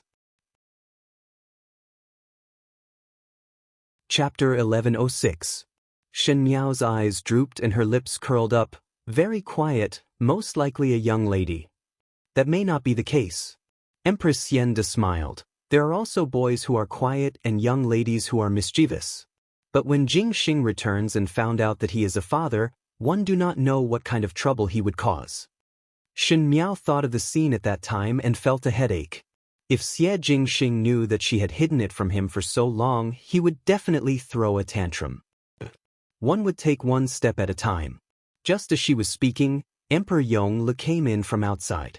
Shen Miao and Emperor Yonglu did not meet much, and most likely Emperor Yonglu did not like her as his attitude was not good every time he saw her. But recently, because of the child in her womb, he had eased up a lot. Perhaps it was because of Empress Xianda's persuasion that he would occasionally get some medicine to nourish the body and send it over. Luo Tan was somewhat afraid of Emperor Yonglu and immediately sat up. The 4 of them ate at the same table. Luo Tan was somewhat embarrassed. Shen Miao was still all right and Emperor Yonglu had a cold expression, but only Empress Xianda was the happiest. She said, "This time Jingxing can be considered to have done a great service. When he returns to the court, he must be properly rewarded. Bengong will look at it and give the Qinhuang Fei a title. Their residence of the Qinhuang does not lack anything and it is considered good to have a title." Emperor Yonglu paused and said, Empress Xianda even asked, "Do you think it is good?" Shen Miao, how could she answer this? If she said good, it was obvious that Emperor Yonglu was not happy. If she said, not good, was this not slapping Empress Xianda's face in public? This emperor and empress were really interesting to give her such a difficult problem. Shen Miao smiled. Let's wait for His Highness to return before talking about this. Also, Empress Xianda nodded her head. Perhaps he might have other ideas. She then looked at Luo Tan. This young lady Luo, when Gao Yang returns, Bengong will bestow a marriage with you? Luo Tan almost choked on the pastry in her mouth. If it was others, she would have said it back, but the other party was the Empress, so she could only look at Shen Miao pitifully. Shen Miao held back her laughter and said, Your ladyship, these are not urgent. It is better to wait for Gentleman Gao to return before discussing, in case Gentleman Gao has other ideas. When Luo Tan heard Shen Miao speaking up for her, she was relieved, but after listening to Shen Miao's words, she did not feel good. What kind of words were these? It was as if Gao Yang did not look up to her. She was a young lady that was as beautiful as a flower and the daughter of the Shaochun city's Luo family. Wrong, why was there a need to compare? She didn't have such intentions in the first place. Emperor Yonglu looked at Empress Xianda and said in a deep voice, Eat. Empress Xianda rebuked, It's a family banquet. Be more casual. Why are you being so serious?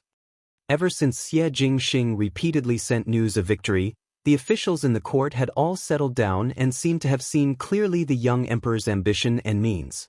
Even though the Xie family only had these two brothers, they were not easy to deal with. One was good at balancing the court and the commoners, while the other was good at expansion. Because of their reverence for the princess, the imperial court was much quieter. Even the memorials criticizing Emperor Yongle for not having an heir were few and far between. It was rare for Empress Xianda to have such peaceful days, and there were some subtle changes in her relationship with Emperor Yongle. It seemed that the emperor and empress who treated each other with respect had gradually become a pair of ordinary husband and wife. Emperor Yongle was an extremely principled person, and in the past, Empress Xianda would always follow the rules. In this period of time, Empress Xianda would occasionally do some willful actions, and Emperor Yongle also indulged her. Even though he was not sick of it, it was still rare. Chapter 1107. It was said that bystanders were the clearest. Shen Miao felt that Emperor Yongle had feelings for Empress Xianda. It seemed that everything was going in a good direction, and when Xie Jingxing returned, perhaps they would be able to continue to be this happy for a long time.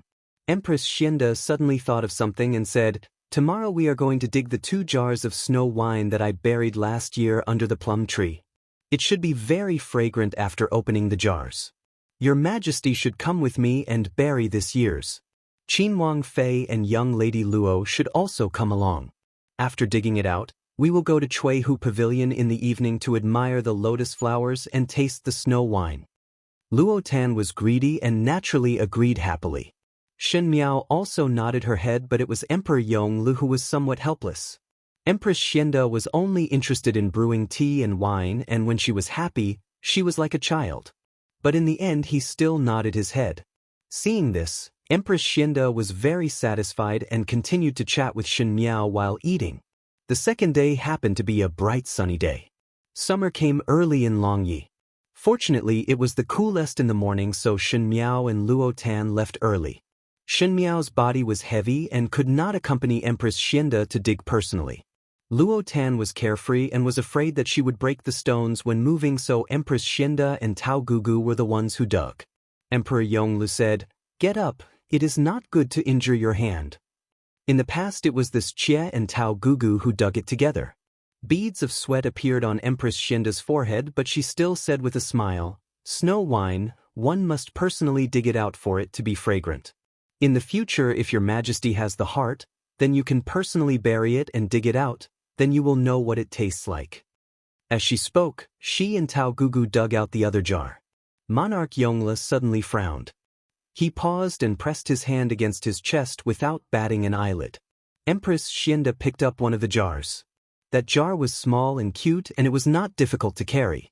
She did not mind the dirt and was not afraid of the mud rubbing on her clothes as she raised it in front of Emperor Yongle like she was presenting a treasure. She pulled out the cork of the wine jar and placed it under Emperor Yongle's nose and asked, "Your Majesty, come and smell, is it fragrant?" "Very fragrant." Emperor Yongle frowned. Empress Xianda looked at him.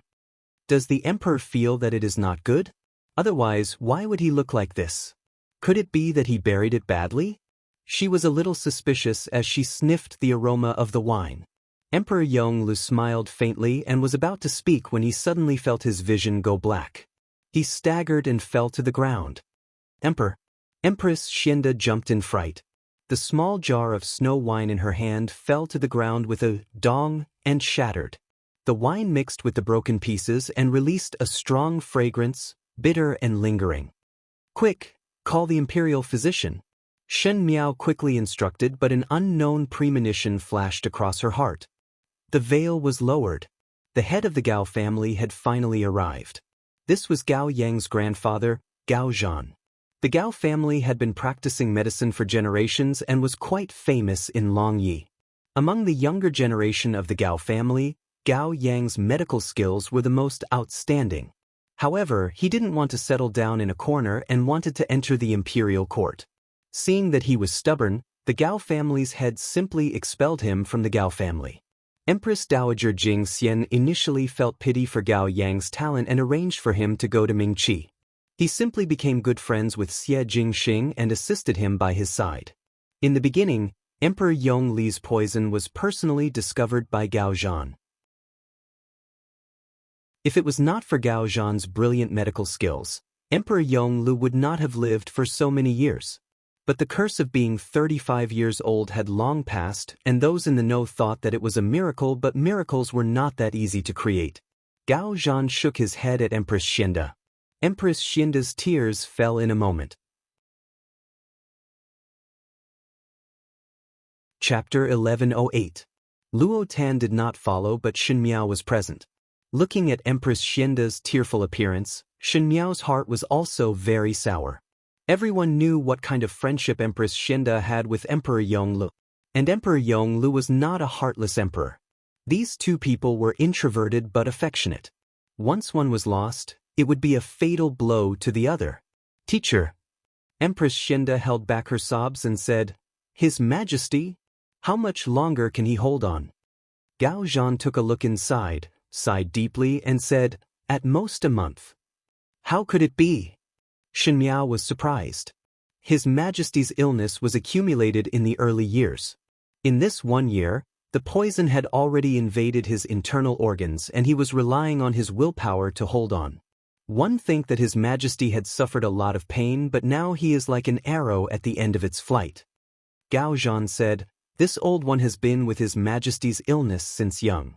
His Majesty is a tenacious person and carries too many burdens. Even until now, he is still holding on.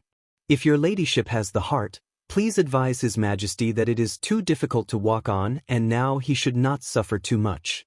All his life he had been thinking of others, and sometimes he had to be selfish for once." He then bowed solemnly to Empress Xinda. "In these days, ask your ladyship to accompany His Majesty well." Gao Zhan left. Shen Miao wanted to console Empress Xinda but did not know how to start. When it came to pain, no amount of consolation from others would be of any use.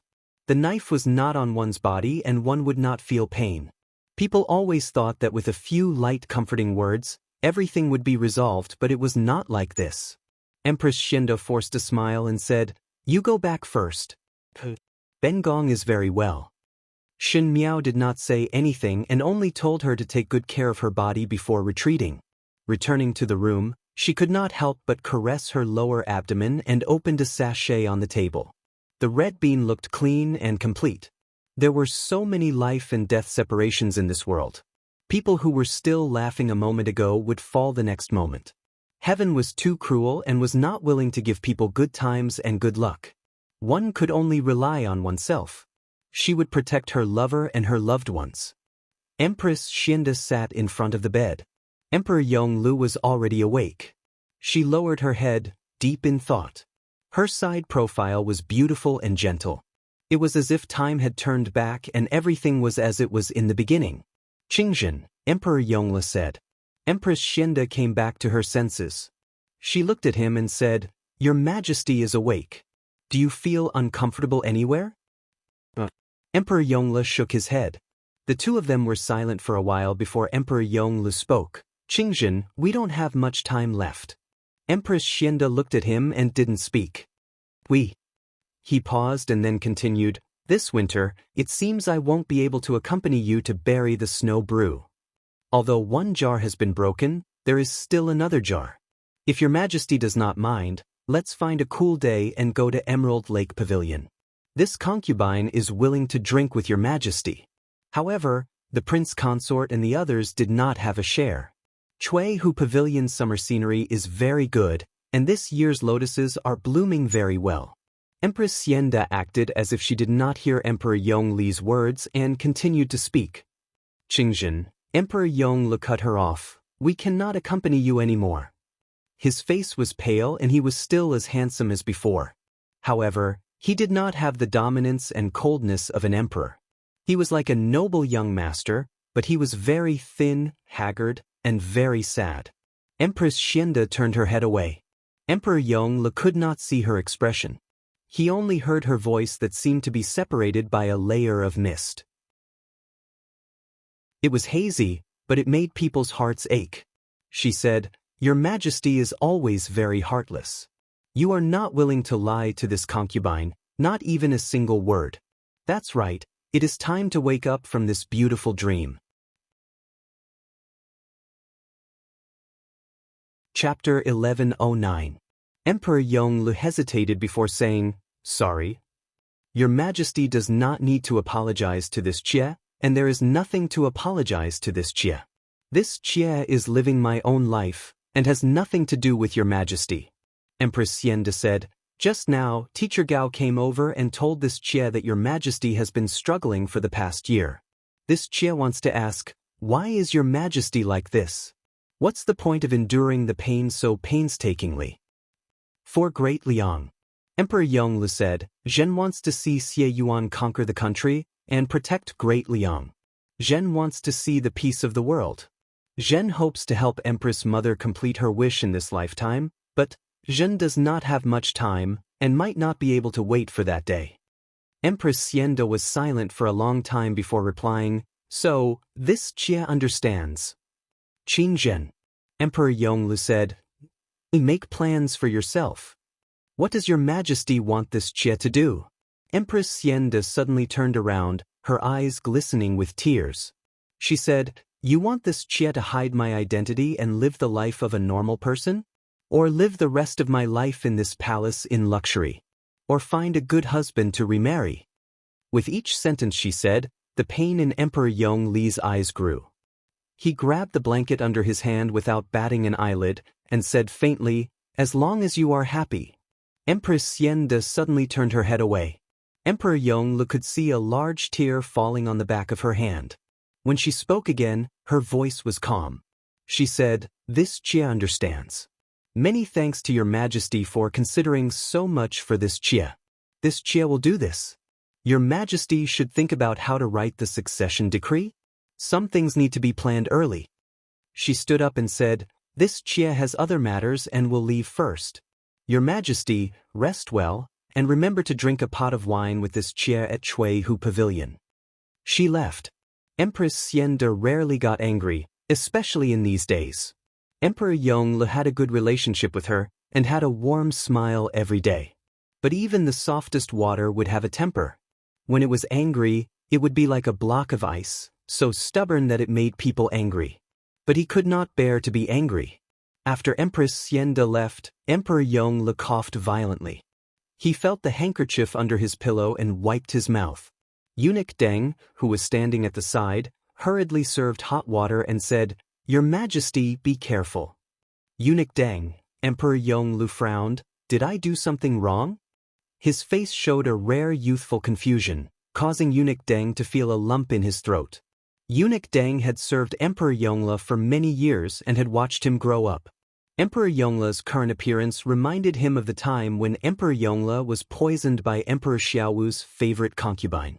Empress Xiao hugged Emperor Yongle and cried bitterly when she learned from the master of the Gao family that he would not live past the age of 35. At that time, the still young Emperor Yongle comforted Empress Xiao helplessly. He asked Eunuch Deng in confusion, "Eunuch Deng, is my poison very serious?" The young man grew from a gentle and elegant prince to an unfathomable emperor. But there would still be a day when he would ask the people around him in confusion, "Did I do wrong?" Before Eunuch Deng could speak, Emperor Yongle sighed and said, "I am so envious of Xie Yuan. Even though it is very difficult for Xie Yuan and Zhen, that kid's luck is better than Zhen's. Zhen can live on." He did not continue. There were many things in the world that ended because of an if. Because there was no if. In 10 days' time, Xie Jingxing took over the Ding capital. The emperor of Mingqi, Fu Xiuyi, was shot to death by the chaotic army. Chapter 1110. Speaking of it, it was really funny that Fu Xiuyi became the ruler of a subjugated country. He originally said in high spirits that he would live and die together with Mingqi and would definitely fight with the soldiers until the last moment. As long as the Ding capital was not destroyed, he would still be the emperor of Mingqi and would not surrender to anyone. But at the last moment, one did not know why he changed his mind and wanted to secretly leave. Perhaps he had the idea of making a comeback one day. However, Fu Xiuyi had calculated everything but did not calculate the human heart. Those advisors of his were able to see the situation of Ming Qi earlier than him. When the advisors knew that Fu Xiuyi made a fake decision to perish together with the enemy but he himself wanted to escape, they suddenly flew into a rage. Speaking of which, Fu Xiuyi was also caught in a cocoon of his own making. His group of advisors were initially roped in by him using gold and silver or using beauties. As the saying goes, a hero does not ask about one's background. Fu Xiuyi thought that he was a person who cherished talents and did not look at the other party's identity, thus there were all sorts of people in his advisors. There were robbers, bandits, and even evil people who killed without blinking an eye. These people did not have any good or evil distinction and followed Fu Xiuyi because he was able to provide them with the treasures and women that they wanted so that they could start a great undertaking. Now that the great undertaking had been destroyed, how could Fu Xiuyi still want to run away? Those advisors who were the most courageous and had the most ferocious would think of ways to tie Fu Xiuyi up on the city walls and personally took a bow and arrow to shoot Fu Xiuyi to death. Finally, they chopped off Fu Xiuyi's head to claim credit from Xie Jingxing and hoped that he would surrender. Fu Xiuyi had traversed unhindered for a lifetime and did not think that he would end up like this. Since he was not like a monarch who would perish together with the country, at least he could maintain his integrity. He was also not able to preserve his life and planned to stage a comeback in the second half of his life. Instead, he was like a prisoner that was shot to death in front of the Ding capital's commoners by the people that he had spent a lot of money to win over, and even became a token to claim credit from the enemy. The last thing he saw in a daze was a young man sitting on a tall horse at the foot of the city gate tower in front of thousands of soldiers. He held the reins in his hand and looked over lazily. He was as cynical as ever, and his eyes were clearly filled with contempt. But before he could think about it, he couldn't see anything. His great cause, his plans and ambitions, all came to a screeching halt at this moment. He still could not understand. He had clearly become the emperor. He had clearly planned for this entire life. In the end, how could he be defeated by an enemy that he had wanted to eradicate from the very beginning? Perhaps God was unfair, or perhaps he was unlucky. That's why he lost. Downstairs, Xie Jingxing made a tisk sound and said, Fu Xiuyi really has the ability to scatter people's hearts to this extent.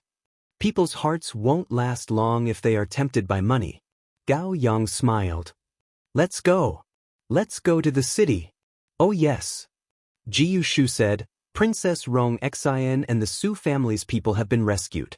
Now, Xie Jingxing's expression did not change. Protect them. As for the rest, let them be. When Shen Miao received the news, she was in a daze for a long time. She did not expect that the enemy of the past lifetime would be solved so cleanly and neatly. But she also felt that everything seemed to be as it should be. Fu Xiuyi had reaped what he sowed early, and there would be a day when there would be a harvest. Mei Furan had plotted with a tiger for its skin and would eventually be bitten by the tiger. They were always making use of each other all the time, using money and beauties to exchange for what they wanted. This kind of people's hearts seemed to be omnipotent on the surface but ultimately would not last long.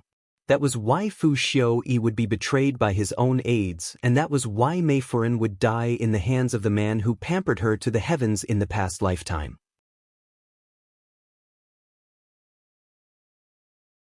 Chapter 11:11. Shen Miao thought that after knowing the ending of these two people, she would definitely be happy, but at this moment, there was not much feeling in her heart. It was as if she had only done what she should do and did not take revenge as her responsibility for the rest of her life. Because she looked at her lower abdomen. She still had more important things and the present. Trapped in the shackles of hatred, the one who could not walk out was herself. But Xie Jingxing and this child finally let her walk out from that long nightmare. The longer one lived alone, the calmer one's heart would be. She had finally done the last thing that she could do for Fu Ming and Wan Yu. She wanted to live well in her current life. Luo Tan was looking at the flowers outside and said, "The lotus flowers are really good. Biao, youngest sister, let us go for a walk later." Shen Miao nodded her head. The lotus flowers were very good and Empress Xinda loved to look at lotus flowers. Emperor Yong Li's health was also getting worse by the day. The Edict of Succession had already been privately discussed with Emperor Yongli's trusted ministers. Emperor Yongle did not hide his illness from them, and the few ministers had already secretly arranged everything. If there was really a day when Emperor Yongle did not wake up, everything would take its course and the Edict of Succession would be announced to the world. When Xie Jingxing returned to the court, what would be waiting for him would be the responsibility of the entire Great Liang. Naturally, Emperor Yongli's illness was also hidden from Xie Jingxing. These things were like heavy shackles and those who knew would not be happy. This was also Emperor Yongli's own choice. And at this time, Empress Xianda was the calmest. She still brewed tea, read books, played chess and wrote every day. She chatted with Emperor Yongle about daily life and occasionally teased Shen Miao. If one ignored Emperor Yongli's increasingly pale face, perhaps everything looked no different from before. In the Wei Yang Palace, Empress Xianda looked outside and said, "It just rained today and when night falls, it will definitely be very cool. This concubine cannot bear to drink that small jar of snow wine. Let's do it tonight. How about your majesty accompany this concubine to drink it?" Emperor Yongle sat on the chair and glanced at Empress Xianda before laughing. "1 jar. Do you want to get drunk?" But his words were very gentle. If one could get drunk and not wake up, who wouldn't want to? Empress Xianda muttered to herself. She then said, "1 jar of wine isn't enough to make one drunk. This concubine's alcohol tolerance is very good. When I was young, I often stole wine with my older brother in the mansion to drink." When Emperor Yongle heard this, he showed a rare look of interest and said, "This doesn't seem like something you would do." "This is nothing." When Empress Xianda said this, there was some pride in her voice. "Drinking with my brothers, I have never lost." At that time, his father even boasted that he would definitely find an aged wine that could make his concubine drunk with just 1 sip. He searched for a long time, but to no avail. "Later, when I entered the palace, I didn't dare to drink too much, so I didn't drink anymore. One moment it's tea, the next moment it's wine." Emperor Yongle sighed. "Your preferences are very far apart. Drinking tea clears one's mind. Drinking alcohol is indulgence." Empress Xianda smiled. "So tonight, your majesty, don't put on airs and indulge for once. The snow wine was personally brewed by this concubine. Although it can't compare to bejeweled nectar, it can still be compared to moon breeze." "All right," Emperor Yongle said, "I will accompany you for this one time." In the late summer, the night breeze blew gently. The lake was 10 li green, the wind lotuses were slender and elegant. As the breeze blew, green ripples appeared. Long Ye's summer was long and even at the end of the 8th month, there was no chill. In the small pavilion in the middle of the lake, there was a small jar of wine, a few pastries and 2 wine bowls on the table. Emperor Yongle looked at the round wine bowl in front of him and raised his eyebrows. "Use this?" When he made this action that Xie Jingxing loved to do, it was very similar to Xie Jingxing. Chapter 11-12. If you drink it in small sips, you won't be able to taste the snow brew. Empress Xianda smiled and said, "Only when you drink it in big mouthfuls like this will it be sweet and refreshing." "You usually drink like this?" Emperor Yongle frowned. "Nonsense. This Jie drinks alone and no one sees. Why do you care so much?" Empress Xianda was unconcerned. She raised a small wine jar and poured wine for Emperor Yongle. Emperor Yongle wanted to say something but stopped. He looked deeply at Empress Xianda and was silent. Empress Xianda brewed snow brew every year, but this was the first time Emperor Yongle drank with her. For so many years, she brewed tea alone and brewed wine alone. Flowers bloomed and wilted, and she lived freely in the palace. She did a good job as empress, but people almost forgot that she was just a woman and would be lonely. Most of the time, she could only taste loneliness alone, as though the wine was slightly bitter. Tao Gugu and Deng Gonggong stood far away, as though they wanted to leave this rare moment for Emperor and Empress. Empress Xianda passed the wine bowl to Emperor Yongle and smiled. "Every time Jingxing comes to the palace banquets, he likes to drink with this bowl. This Jie sees that your majesty seems to be very envious. This Jie does not need to care so much tonight. With only this Jie here, This Chia will not laugh at your majesty's lack of etiquette. What a joke! What is there to be envious of? After Emperor Yongle finished speaking, he picked up the wine bowl and looked at it in a picky manner. However, he still took a sip from the edge of the bowl. Empress Xinda saw this and couldn't help but laugh. She said, "What is your majesty doing? You should learn from this Chia." She picked up the wine bowl and drank with her head raised. Even though it was just a simple action, it was still very elegant and pleasing to the eye when she did it. Emperor Yongle coughed lightly, "Nonsense." But his gaze followed Empress Xinda and was very gentle. Empress Xinda poured another bowl for herself and said with a smile, "When I was little, I followed my father to read history books. I was very envious of those great heroes who were down and out in the world. They were handsome and heroic, eating meat and drinking wine in big mouthfuls. They were at the edge of the world. I felt that this kind of life was not a waste to live in this world. I thought that in the future, I would definitely marry such a great hero. I would make tea for him in the day and drink with him in the night." As she said this, her eyes shone brightly. It was as if she had returned to the time when she was a young girl, asking for wine from her elder brother. What happened next? Emperor Yongle asked. Later on, this concubine married the emperor. The emperor refused to eat meat and drink wine in large mouthfuls. He really couldn't be considered to be unrestrained, nor was he coarse. On the contrary, he was very cold. This concubine regretted it. Emperor Yongle narrowed his eyes as he looked at her. Her cheeks gradually turned red. He didn't know if she was drunk or not. Emperor Yongle thought that she was definitely drunk. When Empress Xinda was sober, she would not say such childish words to criticize him.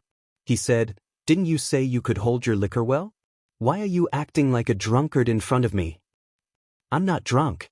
Empress Xinda said, "I do want to get drunk, but after so many years, I have no choice but to stay sober."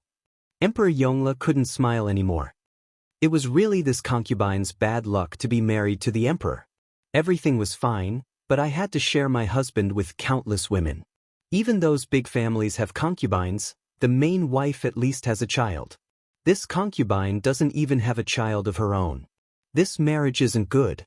Empress Xinda smiled and said, "That's why this concubine is very envious of the Qinhuang Fei." The Qinhuang Fei doesn't have an easy life and has many things to worry about. But she is luckier than this concubine. She still has a choice. Jing Xing treats her very well. Jing Xing isn't as cruel as the emperor. Chapter 11:13. Emperor Yongle was silent for a long time, so long that he could hear the frogs croaking in the pond and the cicadas chirping on the willow trees. He said, "You also have a choice." Qinxie did not have a choice from the start. Empress Xinda interrupted him. "Qinxie's heart is all on your majesty. How can I have the time to make other choices?" Emperor Yongle was stunned. Empress Xinda had already raised her wine bowl and drank the second bowl of wine. "When your majesty sees Qinxie, is there any difference?" Empress Xinda looked at him. "Do you also feel that Qinxie's choice in this life is something that I have to do?" Emperor Yongle paused before saying, "You are very good. You are the best empress of Great Liang. No one can do better than you. Back then, Imperial Mother liked you a lot, and I also liked you a lot. You are intelligent, generous, and the entire inner palace was organized well by you. It was not wrong for me to choose you." Empress Xinda laughed, and as she laughed, she almost burst into tears.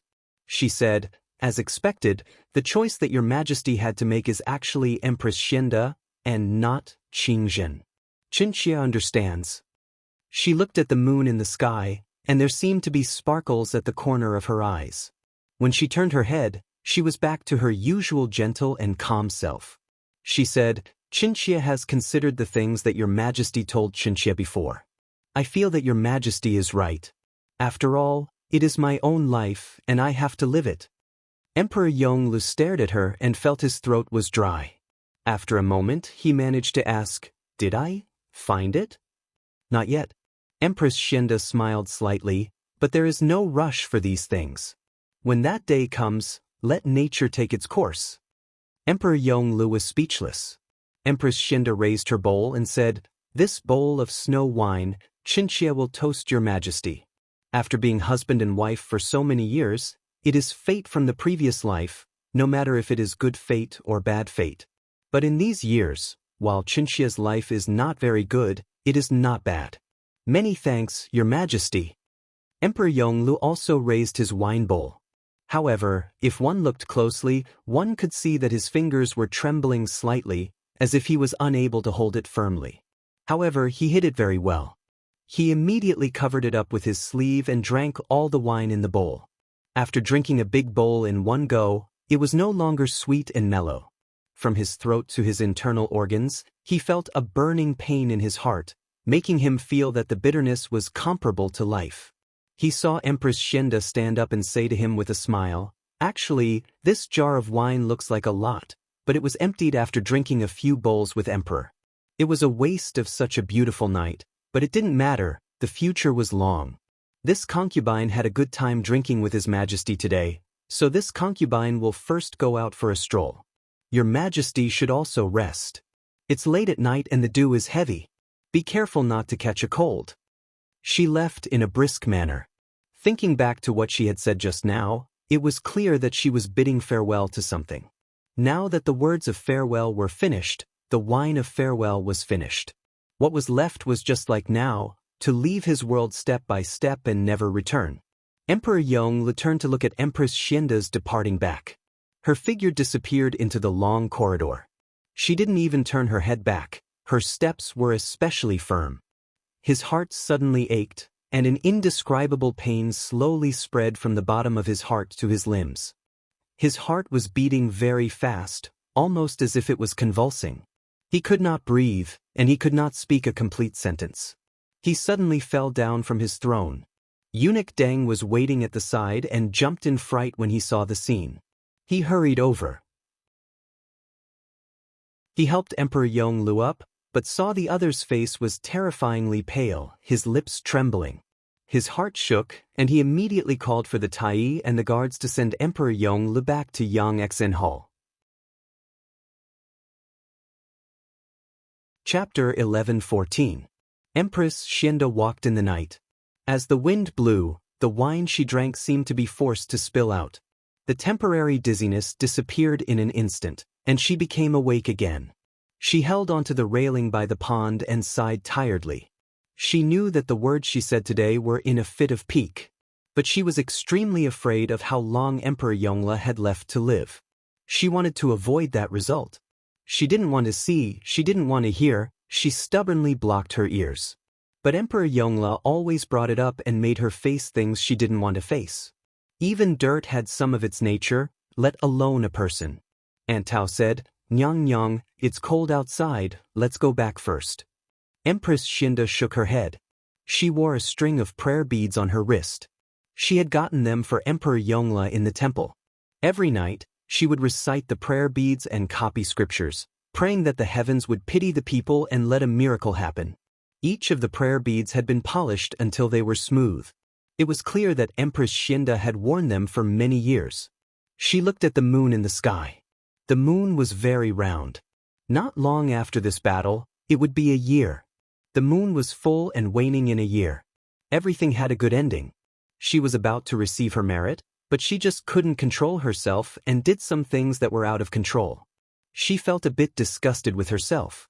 She turned her head and wanted to walk forward. Suddenly, he heard a crackling sound. He looked down and saw that the string of Buddhist beads in his hand had broken. The Buddhist beads scattered from the broken string and fell to the ground, making a crisp sound as they hit the ground. Why did the prayer beads break for no reason?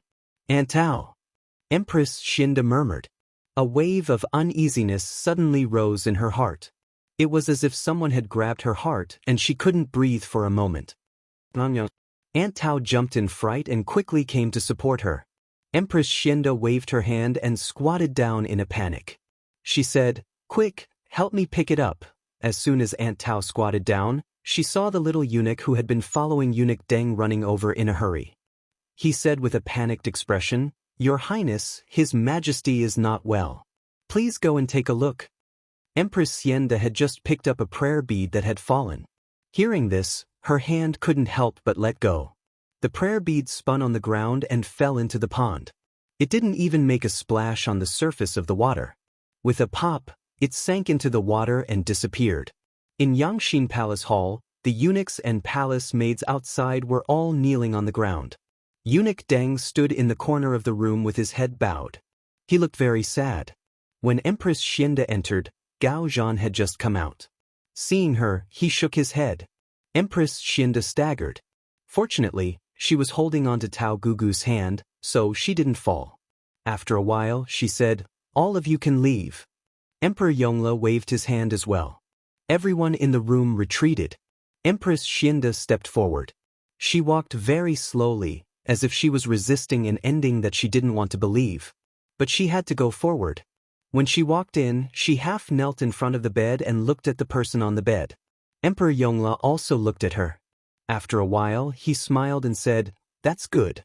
Before I leave, I finally drank the snow wine you brewed." Xingji. Empress Xianda looked at him with tears in her eyes. She said, "Xingji, Emperor Yongla's character, not your majesty." That was when she was still a young girl. Empress Xiao liked her and said Xie Qi's character to her. Empress Xianda liked Xie Qi's character and felt that this person was very upright. Chapter 11:15. Even though in the long years he had caused her irreparable harm, but Empress Xianda's heart still could not leave him. Was life fated to have such a fate? This fate did not come perfectly, it could even be called a predestined fate. When this predestined fate was about to end, she stubbornly refused to let go. Like a moth flying into a flame, until the last moment, she would never let go. "Qin Zhen, I cannot accompany you anymore." Emperor Yonglu said apologetically, "When you married me, I thought you would be protected. In reality, after so many years, you have not received anything." He spoke very slowly. After every sentence, he had to rest for a while. It seemed to be very tiring. Empress Xianda said, "Don't say any more." The two of them, ever since they became empresses, one called himself Zhen, and the other Qin Xie. Only when their lives were about to reach the end, when they would not be able to meet again, did they use "you" and "I" to address each other as if they were a normal couple. He said, "Go live your own life. You are so good, you will definitely be happy in the future. Marry someone else, don't choose a selfish husband like me. Find someone who loves you." Empress Xianda sobbed. She suddenly felt her hand being grabbed. She saw Emperor Yongli's bright eyes staring at her.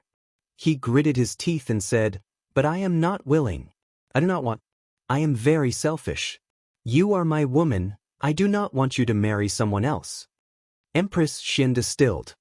"This year, I have worked hard to live, hoping to live a few more days. Actually, it is not because I want to see Xie Yuan rule the world. The dust has settled, there is nothing I cannot let go of, I am just reluctant." He struggled to breathe. "I am reluctant to part with you.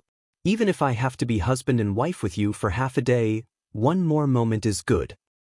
When I first saw you and you were summoned to the palace, it was not Mother's idea. It was me from the start. I told Mother that I thought you were good. After so many years, you thought I was satisfied with Empress Xianda. Actually, it was not. I said anyone could be the Empress as long as they could do it well. Actually, it was not like that. It was you from the start. Those words were all lies." Empress Xianda covered her mouth and said, "Why didn't you say so earlier?" Emperor Yongli's face turned even paler. His voice was so low that it was almost inaudible. He said, "It is a pity that my fate is not good and I have implicated you for life." He reached out as if wanting to help Empress Xianda wipe away the tears on her face. But halfway through the action, his hand drooped down powerlessly. His eyes closed. Empress Xianda covered her mouth, burying herself in the bedding and crying bitterly. She cried her heart out, but no one outside could hear her. She buried her voice in the thick bedding, wishing that she could bury herself in it as well. From now on, she would not hear, see, blame, or think. The incense in the copper stove rose in spirals and dispersed in the air. There were only suppressed sobs in the room. The moon outside the window was bright and gentle, so full that it didn't seem real. A moment later, Empress Xianda stood up. She gently tucked the blanket over Emperor Yonglu and kissed his lips. She tidied her hair in front of the mirror, wiped away her tears, and slowly opened the door. A room full of eunuchs and palace maids were kneeling outside. Eunuch Deng bowed and came forward. Empress Xinda said calmly, "His Majesty has passed away." Eunuch Deng was startled and then knelt down solemnly. He placed the horsetail whisk in front of him and kowtowed a few times. When the eunuchs and palace maids outside saw this, they also knelt down and kowtowed. Their voices were sorrowful and resounded in the 9 palaces. You're tuning in to the Passion Pages YouTube channel. We're so grateful for your support, and don't forget to subscribe to join us on this incredible journey through captivating stories. Your generosity through donations truly makes a world of difference, as it's the primary source of revenue that allows me to expand and enhance this channel for you. Thank you from the bottom of my heart for being a part of this adventure.